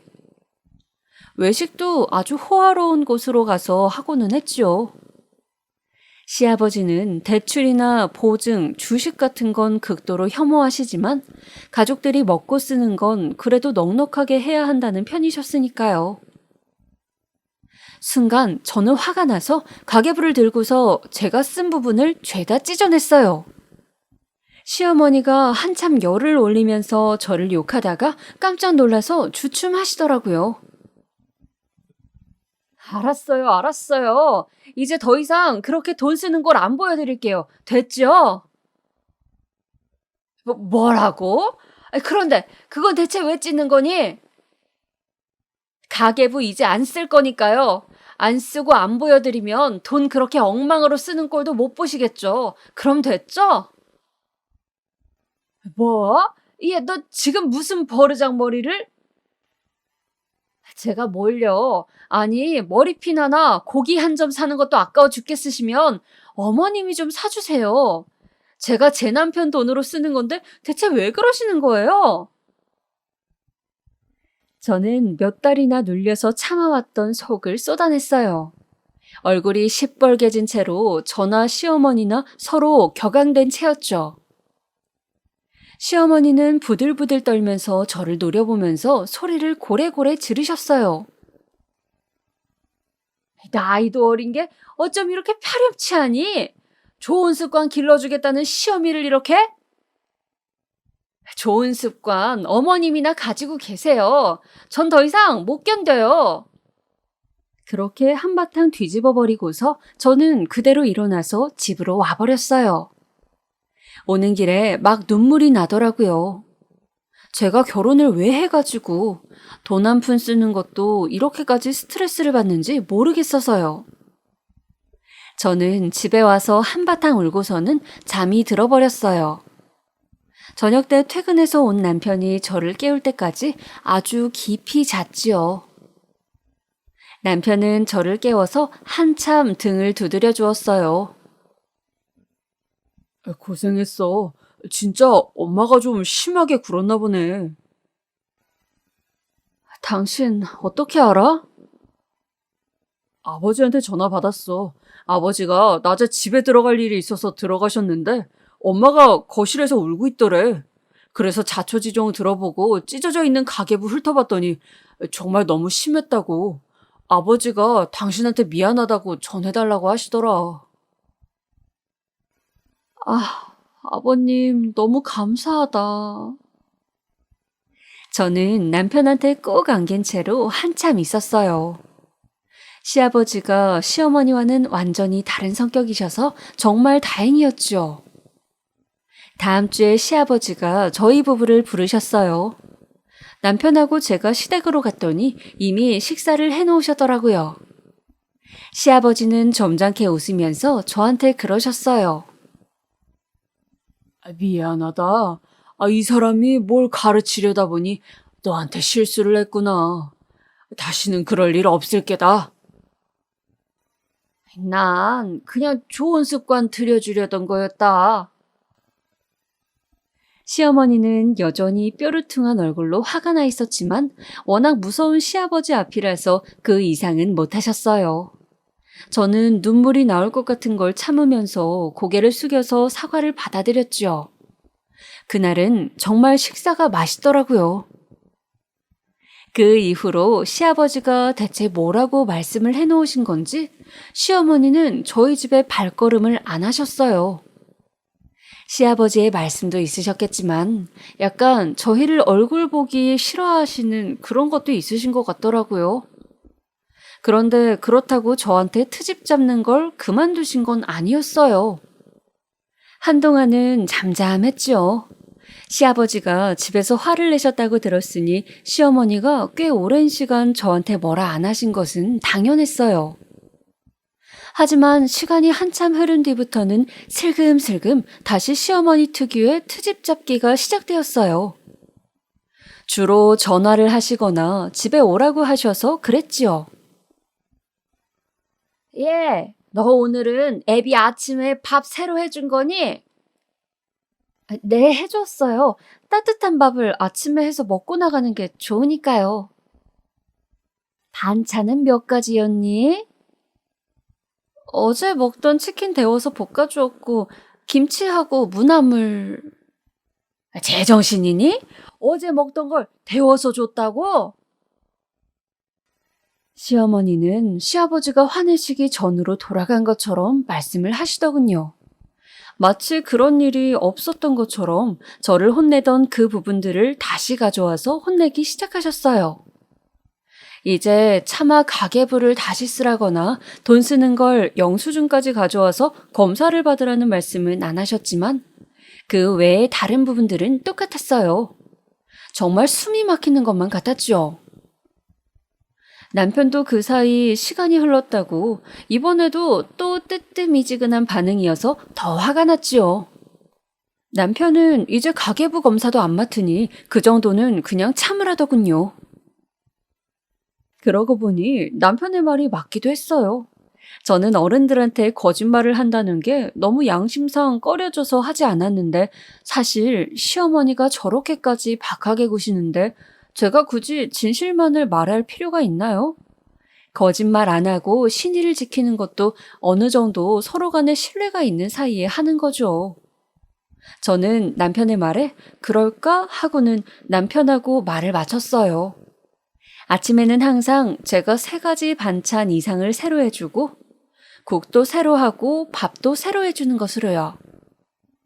저녁에는 5가지 이상 반찬해주고 매일같이 찌개도 새로 끓여준다고 하기로 했어요. 시어머니를 속여 먹으려고 이렇게까지 상세하게 거짓말을 짜서 둘이 입을 맞춘다는 게 좀 어처구니가 없기도 했지만 그래도 시어머니가 들들 볶으시는 것에서 벗어나려면 이런 수밖에 없었죠. 어차피 시어머니가 저희 집에는 오지도 않으시니까 가능한 일이기도 했고요. 그 다음 날부터 시어머니가 전화하셨을 때 저는 밝은 목소리로 대답했어요. 너 어제 저녁찌개 새로 끓였니? 네, 어머님, 그럼요. 무슨 찌개 끓였니? 밥은 새로 했어? 그럼요, 어머님. 김치찌개 돼지고기 잔뜩 넣어서 끓였더니 그이가 무척 좋아했어요. 애비가? 김치찌개는 안 좋아할 텐데. 그래도 제가 끓여준 것은 잘 먹던데요. 밥 한 공기도 남기지 않고 아주 싹 비웠어요. 그래? 시어머니는 미심쩍다는 듯한 말투였어요. 항상 제가 어물거리면서 대답을 제대로 하지 못해서 시어머니에게 혼나고 통화가 끝나는 패턴이었는데 이번에는 묘하게 제가 당당하게 죄다 대답을 했다는 거였지요. 그리고 저녁 때 집으로 돌아온 남편이 신나서 저한테 묻더라고요. 사실 어제는 저희가 치킨 배달을 시켜서 저녁을 때운 날이었어요. 하지만 남편과 말을 맞추기를 일주일 동안 찌개와 반찬 메뉴를 짜서 그걸 서로의 수첩에 적어두고서 어제 저녁엔 뭘 먹었다고 시어머니에게 대답하기로 했거든요. 시어머니를 성공적으로 속여 넘긴 게 그때는 그렇게 좋더라고요. 저는 남편하고 깔깔 웃으면서 그날은 정말로 흰쌀밥을 새로 해서 김치찌개에 돼지고기를 듬뿍 넣어서 끓여주었어요. 남편이 정말로 맛나게 싹싹 잘 먹더라고요. 사실 내버려두면 저는 나름대로 남편한테 음식도 잘 해주는 편이었어요. 당연히 외식도 하고 싶을 때가 많으니까 치킨이나 피자, 햄버거 등을 시켜서 배달해다 먹는 경우도 많기는 했지요. 하지만 저희는 아직 젊었고 당연히 기름지고 자극적인 음식도 먹고 싶은 때가 많았으니까요. 시어머니는 그런 걸 조금도 이해 못하겠다는 듯이 구셨는데 남편은 그게 이해가 안 간다고 말했어요. 사실 우리 엄마도 음식 되게 못했거든. 정말? 그래도 지금은 괜찮으시던데. 그건 자기가 매일 우리 집에 가서 밥을 먹은 건 아니니까 그렇지. 맨날 같은 음식만 내놓으시거나 아니면 다른 걸 시도하면 완전 음식이 먹을 수도 없는 경우가 많았어. 남편은 고개를 절레절레 흔들었어요. 하다못해 김치도 너무 짜거나 너무 맵거나 둘 중 하나라서 아무도 우리 집 김치는 안 먹었어. 그래서 결국 김치 사다 먹기 시작했고 지금도 산 김치 드시잖아, 우리 집에서는. 지금도? 아니, 지금 김치 어머님이 담그신 게 아니야? 아니야. 절대 아니야. 우리 엄마 진짜 김치 못하거든. 집에서 담근 김치 먹고 싶을 때는 외삼촌네가 갖다 주실 때뿐이었어. 외숙모가 김치를 잘하시는 편이어서 엄마가 드시고 싶다고 할 때 잘 갖다 주셨어. 외숙모랑 외삼촌이 어머니한테 되게 잘하시는 편이었나 봐. 잘하셨지. 근데 또 그만큼 우리 엄마도 외삼촌네한테 잘했어. 아니, 잘한 것도 넘어서서 좀 과하게 하셨지. 남동생이 아니라 무슨 장남처럼 예뻐하셨으니까. 젊었을 때 사실 우리 엄마가 외삼촌 사업에 돈 자기 이름으로 대출해줬다가 난리 났었잖아. 나 그건 처음 들어. 왜, 무슨 일이 있었던 건데? 외삼촌이 예전에 무슨 호박집인가? 그런 건강식품 사업한다고 난리를 쳤는데 다른 사람들이 다 안 될 거라고 투자를 안 하니까 엄마한테 하소연을 한 거야. 자기도 알지만 우리 아버지 다른 건 몰라도 절대 대출이나 보증 같은 거 완전 싫어하고 한 거 걸리면 난리 나잖아. 엄마가 큰 마음 먹고 아버지한테 이건 그런 게 아니라 사업 투자다, 잘 될 거다 하면서 말했다가 아버지가 쌩 난리를 치고 엄마 혼내셔서 다시는 말도 못 꺼냈고. 아니, 그런데 어머님이 본인 명의로 대출하셨단 거야? 그렇지. 엄마가 자기 명의로 대출해서 외삼촌 사업에 쓰라고 주신 거야. 그래서 외삼촌 사업이 잘 되었을까? 당연히 안 되었지. 그래서 엄마가 자기 명의로 대출한 돈은 당연히 못 돌려받았고 그거 나중에 아버지한테 걸려서 아주 집안이 뒤집어졌었어. 아버지가 당장 갈라선다고 이런 식으로 부부 신의를 어기고 속인 채로 마음대로 돈 대출해서 빌려주는 거 못 본다고 하셨어. 그건 사실이긴 하지. 사실 시아버지는 어린 시절 친가에서 돈 때문에 고생을 많이 하셨다더라고요. 시할아버지께서 그렇게 친구분들한테 보증도 많이 서주고 대출도 많이 해서 돈을 빌려주시는 통에 집이 전부 날아가고 나중에도 병치료도 못하고 돌아가셨대요. 가슴 아픈 이야기였지만 아마 시아버지께는 굉장한 정신적 충격이셨던 모양이었어요. 그래서 대출이나 보증, 주식 같은 건 아주 질색을 하고 펄쩍 뛰신다더라고요. 우리 아버지도 가엾지. 사실 우리 엄마 돈 그렇게 안 쓰는 사람 아니거든. 아버지가 잘 버셔서 그렇지 엄마가 소소하게 쓰는 돈들 모아보면 어지간한 집 생활비는 될걸? 발 아프다고 파출부 쓴 것도 진짜 오래되셨거든. 물론 일주일에 한 번 오는 분이긴 하지만. 그런데 왜 그렇게 나한테는 절약하라고 하시는 거야? 형수나 재수 씨한테도 맨날 그랬어. 취미인가 봐, 안주. 우리 잘할 때도 형한테는 안 그랬지. 나한테는 돈 아끼라는 소리 진짜 귀에 못 박히도록 들었다. 그나마 내가 돈을 버니까 그 뒤로는 나아지긴 했지만.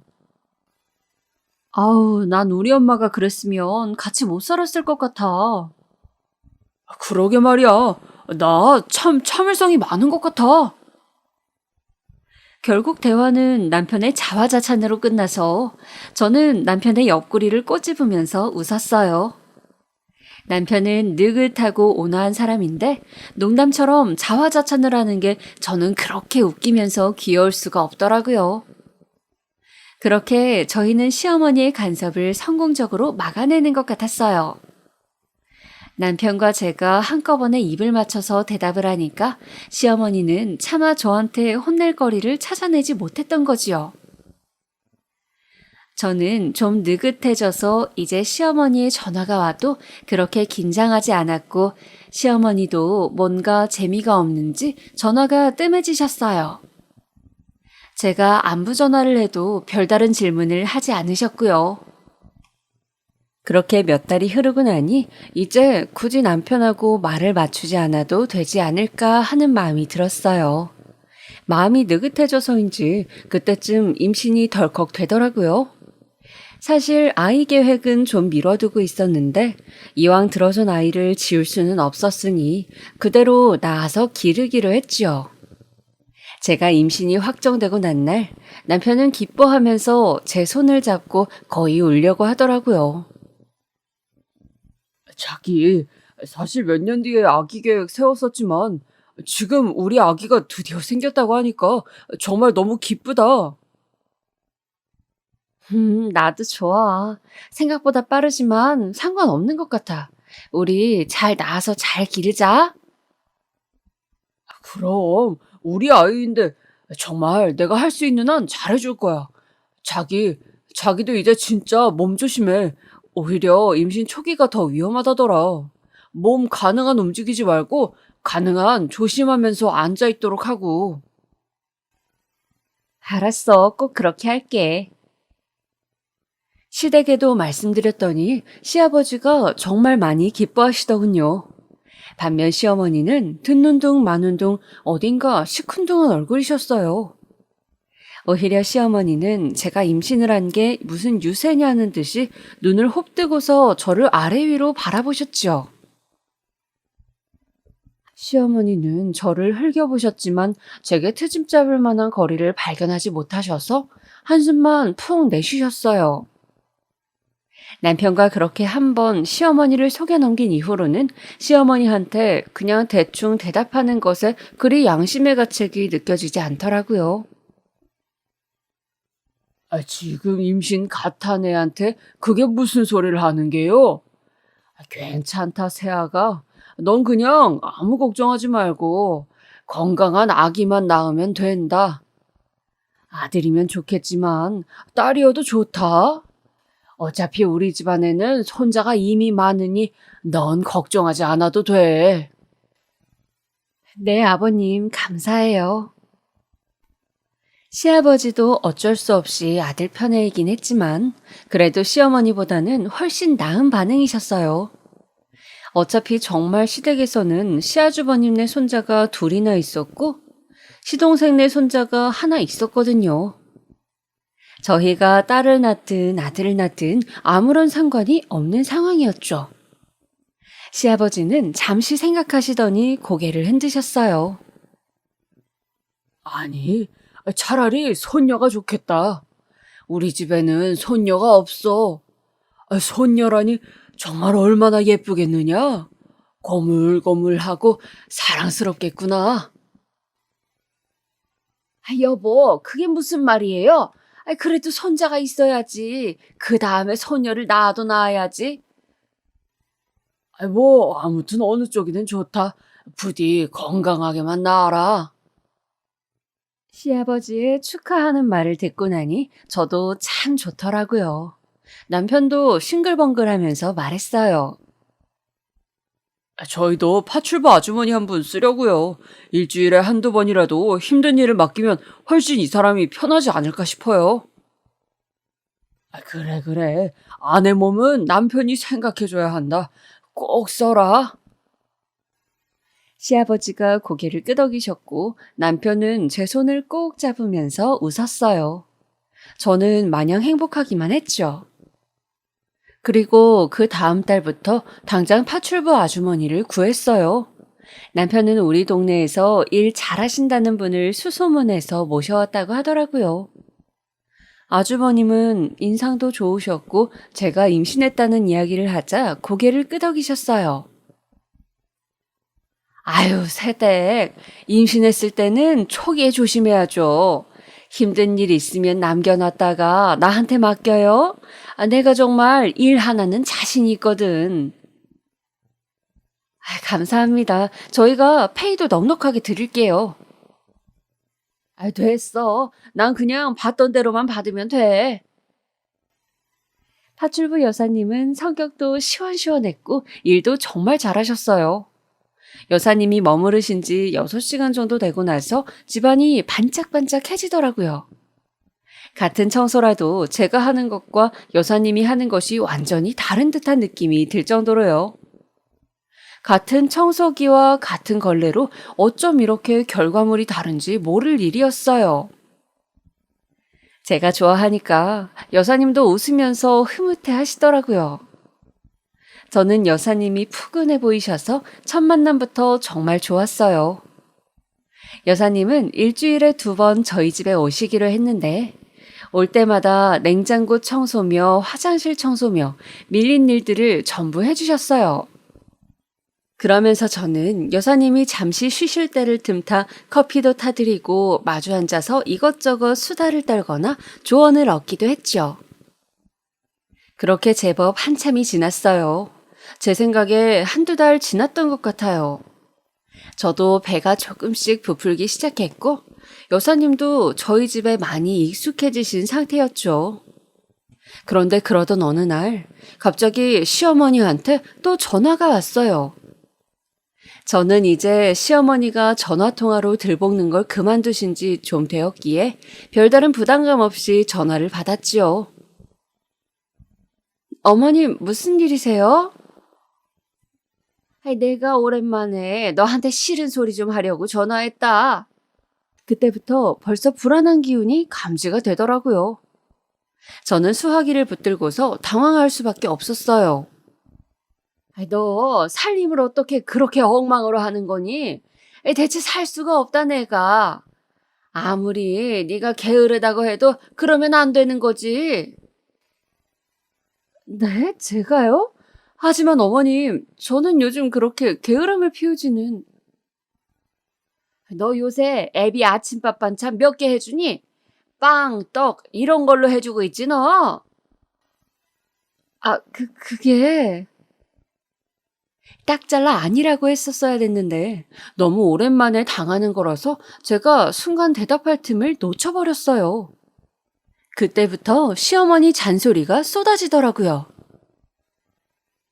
너, 내가 그동안 그렇게나 봐주고 말을 안 했더니? 그러더니 곧바로 이렇게 풀어지는구나. 그리고 현관 청소나 베란다 청소는 매일매일 하는 거다. 남한테 맡기지 말고. 그리고 애비 속옷하고 양말 같은 건 네가 손으로 다 빨아서 말려줘야 하는 거고. 어머님, 그건... 그리고 너 애비 다림질 제대로 안 해주지? 지난번에 우리 집에 왔을 때 애비 양복이 구깃구깃 아주 엉망이더구나. 어머님 죄송해요. 하지만 그건 그이가 너무 옷을 험하게 입어서 아침에 다려줘서 나가도 구겨져서 들어오기 때문에. 또 변명이지. 어머님 그게 아니라 그리고 제가 임신 초기라 신경을 평소보다 못 쓰는 것도 있지만. 누군 아이 안 낳아봤니? 어디 임신이라고 유세야? 난 애를 셋 낳았다. 그것도 아들로만 셋이었어. 그 열악하던 시절에 아이 셋 임신해서 떡두꺼비 같은 아들 셋 낳은 내 앞에서 무슨 유세냐? 그 이후로도 시어머니는 거의 1시간 가까이를 난리를 치셨어요. 전화통을 붙들고 있는 제가 어지러울 정도였죠. 저는 잠깐 비틀거리다가 전화를 붙든 채로 바닥에 주저앉은 채 시어머니의 말씀을 들었어요. 중반부터는 시어머니가 대체 무슨 말씀을 하는지도 제대로 못 알아듣겠더라고요. 시어머니는 소리를 빽 지르셨어요. 너, 내가 앞으로 매일 전화할 거다. 내가 그동안 봐준다고 편하게 두었더니 아주 엉망진창이구나. 그러고는 전화를 끊어버리시더라고요. 저는 너무 눈앞이 캄캄해서 주저앉은 채로 한참을 앉아 있었어요. 그리고 그날 저녁 저는 남편한테 그 이야기를 했어요. 하지만 남편은 느긋하게 어깨를 으쓱 할 뿐이었죠. 남편은 오히려 저한테 하소연을 했어요. 사실 그때 남편의 회사가 상태가 많이 안 좋은 편이라서 남편은 이직을 해야 하는 건가 무척 고민이 많은 상태였죠. 사실 명예퇴직을 하기에는 너무 젊은 나이였는데 회사에서는 그것과 상관없이 젊은 직원도 다 자르려고 눈을 부릅뜨고 있다고 했어요. 명예퇴직이면 퇴직금이라도 많이 받지 험악한 상황에서 잘리면 그것도 없을 테니까요. 저는 남편한테 더 이상 하소연도 못하고 그냥 얼마간은 제가 참아보기로 했어요. 정말 회사에서 너무 스트레스 받는 남편한테 계속 제가 더 스트레스를 주느니 제가 좀 참아보는 게 낫겠다 싶었거든요. 그런데 시어머니는 그 후로 정말 매일같이 전화를 하셨어요. 시어머니는 자기가 그동안 너무 참았다면서 제가 버르장머리가 없다고 하셨죠. 제가 뭔가 아니라고 부정만 할라치면 소리를 지르면서 거짓말하지 말라고도 하셨어요. 너무 험하게 말씀하시고 저한테 거친 말씀을 하시는데 눈물이 나더라고요. 그런데 이상한 건 시어머니가 하시는 말씀 중에 거의 대부분이 맞다는 거였어요. 마치 우리 집 사정을 자주 들여다보는 것처럼 잘 아시는 것 같았죠. 심지어는 냉장고에 오래된 반찬을 버리지 않고 있는 게 있었는데 그게 어떤 나물인가까지 아셨어요. 그런 것에서부터 저는 조금씩 이상한 걸 느끼기 시작했는데요. 그렇게 시어머니께 전화통화로 혼나기 시작한 지 1달여가 지났을 무렵 이웃집 아주머니가 시루떡을 해서 저희 집에 가져오셨어요. 떡을 오랜만에 했는데 너무 많아서 나눠 먹었으면 좋겠다면서요. 시아버지가 시루떡을 무척 좋아하신다는 게 생각이 났고 어차피 저나 남편이나 떡을 안 좋아하니 시아버지가 드시면 좋겠다는 생각이 들었어요. 사실 시어머니 입에 들어갈 걸 생각하면 한 조각도 아깝긴 하지만 그래도 시아버지는 좋은 분이셨으니까요. 괜히 멀쩡한 떡을 버리기도 아까웠고요. 저는 그래서 떡 한 접시를 조심히 포장해가지고 운전해서 시댁으로 갔지요. 시댁은 저희 집에서 겨우 차로 10여 분밖에 안 걸리는 곳에 있었기 때문에 도착했을 때는 떡이 따끈따끈할 정도였어요. 저는 떡을 가지고 올라가서 정말 그걸 놓고만 올 생각으로 올라갔지요. 시댁 초인종을 누르니까 시어머니가 나오셨더라고요. 너 지금 어쩐 일이니?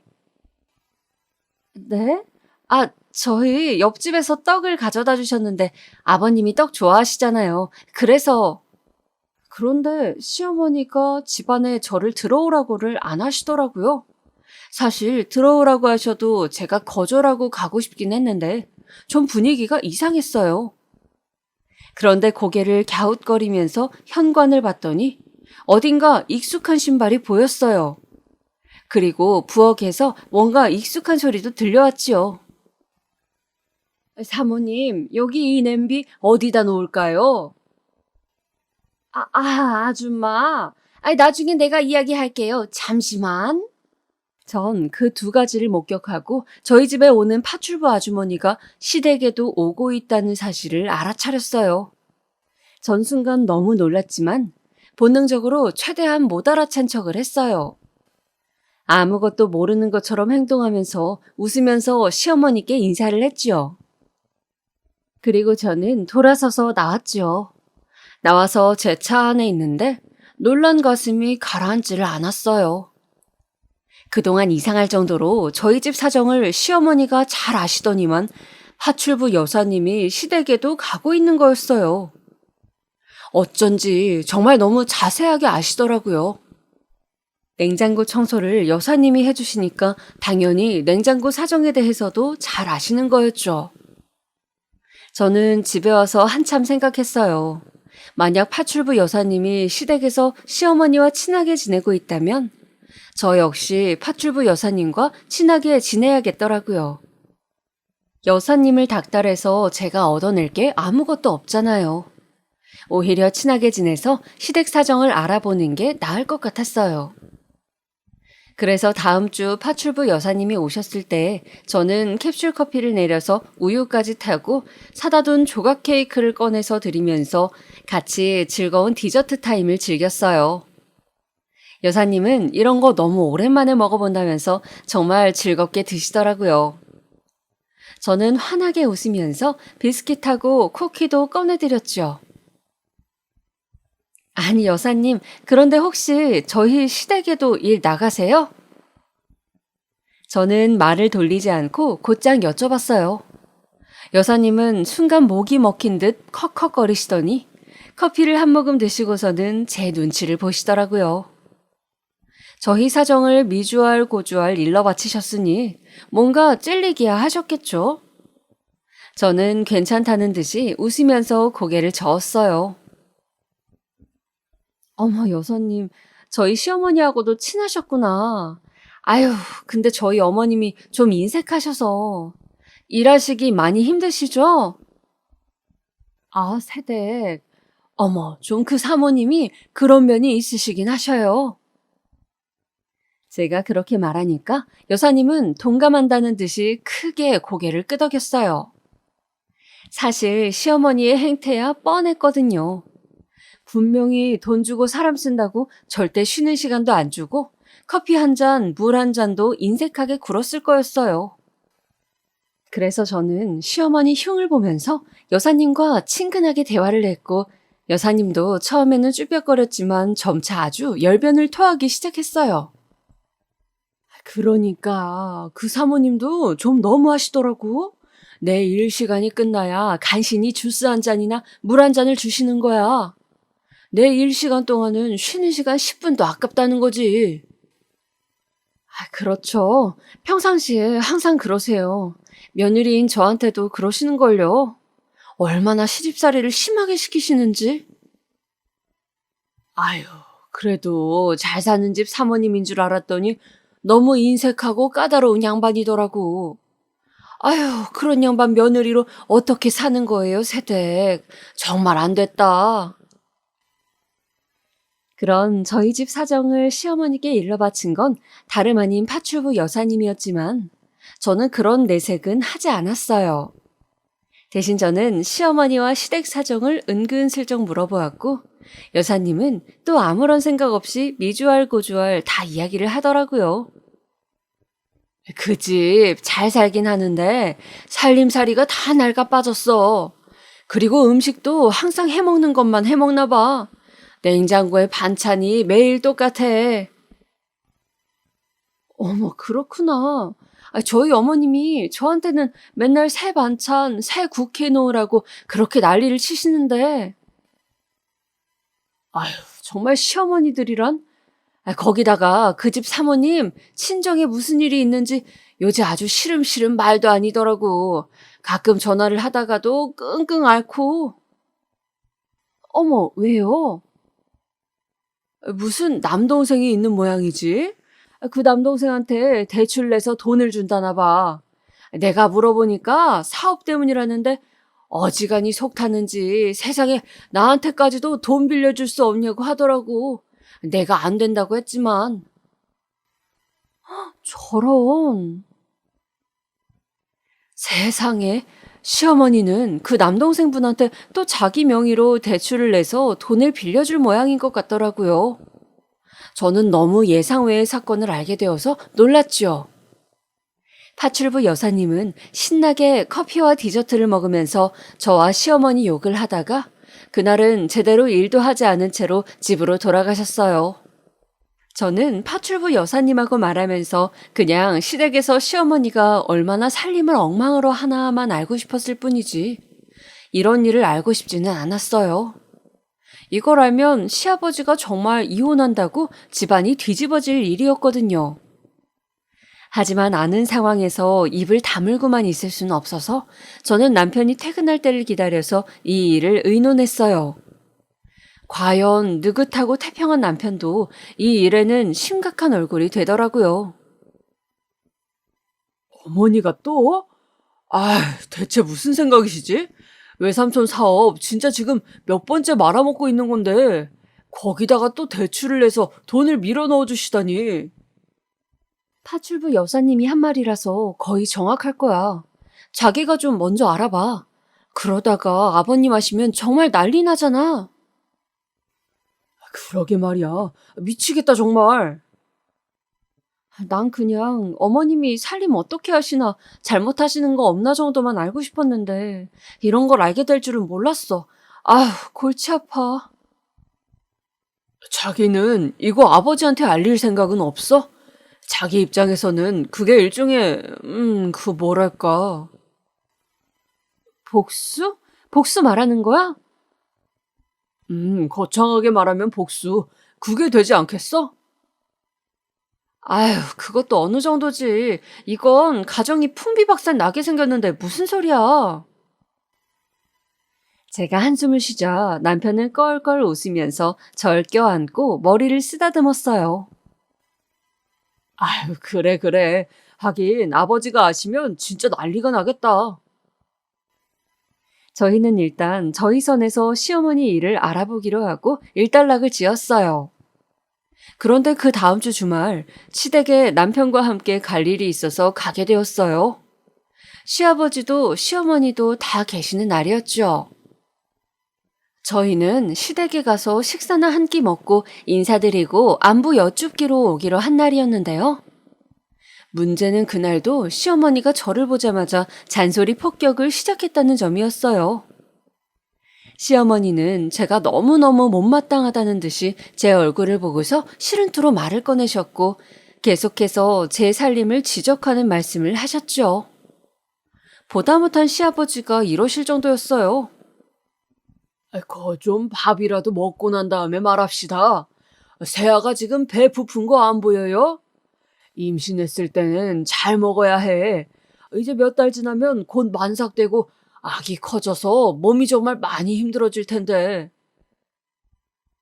힘들긴 뭐가 힘들답니까? 저는 저런 일을 3번 했어요. 그러니까 아들 셋을 낳았지? 물론 그렇긴 하지만 그렇다고 지금 새아가가 안 힘든 건 아니잖아. 시아버지 덕분에 위기는 넘겼지만 저는 속으로 울컥 분이 치솟더라고요. 파출부 여사님까지 훔쳐가서 저희 소식을 알아내고 그걸로 저를 구박하기 위해 사용하시는 어머니가 너무 괘씸했어요.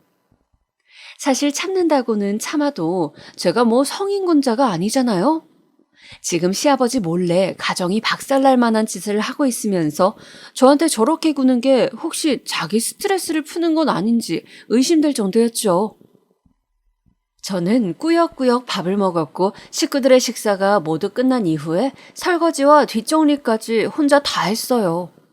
남편이 도와주려고 했지만 시어머니는 매몰차게 남편 손을 잡고 거실로 나가버렸지요. 저도 남편 등을 밀면서 일단 나가 있으라고 했고요.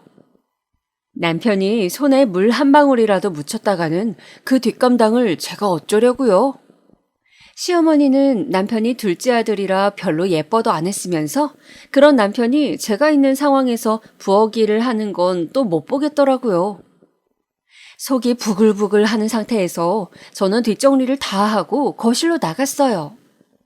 그때를 기다렸다는 듯이 시어머니가 커피 타오고 과일 깎으라고 저한테 명령하시더군요. 저는 그때 이를 꽉 물고서 과일과 차를 대령했고 가족들이 차를 마시는 동안 혼자 과일을 깎았어요. 그리고 아니나 다를까 또다시 시어머니의 호령이 시작되었죠. 아이, 너는 대체 어떻게 된 애가 제정신이니? 아이, 빨래를 매일매일 해야지. 그걸 뭐라고 모아놨다가 해. 아, 그리고 계절마다 커튼 빨래는 미루지 말고 해야 하는 거야. 이런 걸 너희 친정에서 안 가르쳐 주시든? 아, 그게요, 어머님. 아, 친정에서 가정교육을 대체 어떻게 시켰기에 애가 이 모양이야. 너 결혼한 지 몇 년이니? 아무리 새며느리라지만 너 이제 그거 핑계로 댈 때는 지났어. 언제까지 이 모양으로 살 거야? 아, 어머님, 제가 그렇게까지는... 아이, 뭐가 그렇게까지는이야? 어른이 이렇게 말하면 죄송합니다. 그냥 그렇게 말하고 눈 내리 깔아야 하는 거야. 어머, 얘 좀 봐. 얘 눈 똑바로 뜨는 것 좀 봐. 누가 너 눈 똑바로 뜨래? 아, 어머님, 제 말씀 좀 들어보세요. 아이, 말대꾸 하지 마라. 어디서 말대꾸니? 너희 어머니가 널 어떻게 가르쳤기에 애가 이래? 가정교육 우는, 친정 우는, 엄마 우는하는 소리에 복장이 터져나가더군요. 생각해 보세요. 몇 년이나 결혼 후 계속해서 이런 식으로 스트레스를 받아왔는데, 게다가 저는 임신 중이었어요. 안 그런 척, 괜찮은 척 해도 온몸이 예민해지고 임신하지 않았을 때와 몸 상태가 너무 달라서 감정이 죽 끓듯이 변덕을 부리고는 했죠.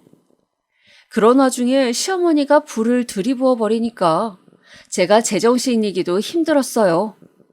남편이 제 눈치를 보면서 말리려고 하고 시아버지도 시어머니가 너무 과격하게 말씀하시니까 말리려고 했지만 시어머니는 이미 저를 공격하려고 혈안이 되어 있어 아무 말도 들리지 않는 상태셨죠. 아이, 너 내가 가만히 있으니 정말 아무것도 아닌 허수아비로 보이니? 어쩜 저렇게 고약한 아이가 들어왔을까, 우리 집에? 내가 너였으면 정말 바짝 엎드려서 어른들 말씀 따르면서 그대로 했을 거야. 아이, 넌 어쩜 애가 그러니? 저요? 글쎄요, 어머님보다는 나은 것 같은데요. 자기야. 뭐라고? 너 지금 뭐라고 했니?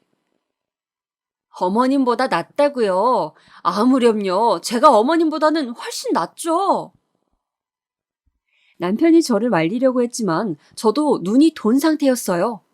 시어머니가 너무 밉고 친정이며 저희 엄마며 가정교육 어쩌고 한 게 그 무엇보다 화가 났어요. 더 이상 어디까지 참아야 하지 싶은 생각도 들었고요. 최소한 저는 어머님처럼 대출받아 사업에 밀어넣어주진 않잖아요. 계속 망하는 남동생 사업이라든가 말이에요. 뭐라고? 순간 시어머니 얼굴이 새하얗게 질리더라고요. 남편도 물론이고요. 거실에 침묵이 감도는데 제 말소리만 들렸어요. 왜요? 계속 말씀해보세요. 대출도 해주고 보증은 안 서주셨어요? 집안 말아먹기 딱 좋으시겠던데요. 너 무슨 소리를? 제 말 틀린 곳 있나요? 아니라면 아니라고 해보세요. 아니야, 여보. 그런 거 아니에요. 정말이야? 새아가 말이 정말이냐고? 아니에요. 내가 그럴 리가요. 지난번에 한번 내가 뜨거운 맛을 봤는데. 새아가 넌 왜 그런 말을 했지? 저는 숨을 가라앉히면서 자초지종을 말했어요. 시아버지는 다 듣고 난 후 시어머니를 노려보셨죠. 시어머니는 새파랗게 질린 채로 입을 가린 채 울기 직전이시더라고요. 시아버지가 아무 말도 하지 않은 채로 시어머니와 함께 안방으로 들어가시고 나서 곧 안방에서 큰 소리가 나기 시작했어요. 시아버지의 노호성이었죠. 남편은 흥분한 저를 달래서 집으로 데리고 왔어요. 나중에 들었는데 시어머니는 친정 남동생한테 주려고 억대 대출을 받아놓은 상태였대요. 다행히 대출금을 남동생한테 입금하기는 전이었다는데 시아버지가 시어머니를 데리고 당장 은행으로 쫓아가서 시어머니 이름으로 대출을 조회하라고 해서 알게 되었다더라고요. 심지어 보증까지 서주려고 준비하고 있었대요. 시어머니는 그 남동생하고 나이 차이가 아주 많이 났기 때문에 아들같이 여긴다면서 어떻게 망하는 애를 그냥 두고 보냐고 엉엉 우셨다더군요. 그 덕분에 정말 시부모님이 이혼 위기까지 가셨는데 중간에 저희 아기가 태어나는 바람에 흐지부지 되었어요. 우리 집 최초의 손녀였죠. 시아버지는 저희 아기한테 완전히 푹 빠지셔서 나중에 손녀한테 조부모가 다 늙은 나이에 이혼했다 이야기 들려주기 부끄럽다면서 이혼을 포기하셨어요. 그 덕분에 시어머니는 이혼을 안 당할 수 있었지만 그때 이후로는 시댁에서 거의 말씀도 못하시고 눈치를 보면서 지내게 되었죠. 제가 충동적으로 저지른 일이기는 했지만 그래도 무척 속 시원한 결말이기는 했어요. 제 이야기는 여기까지입니다. 잘 들으셨으면 좋겠어요.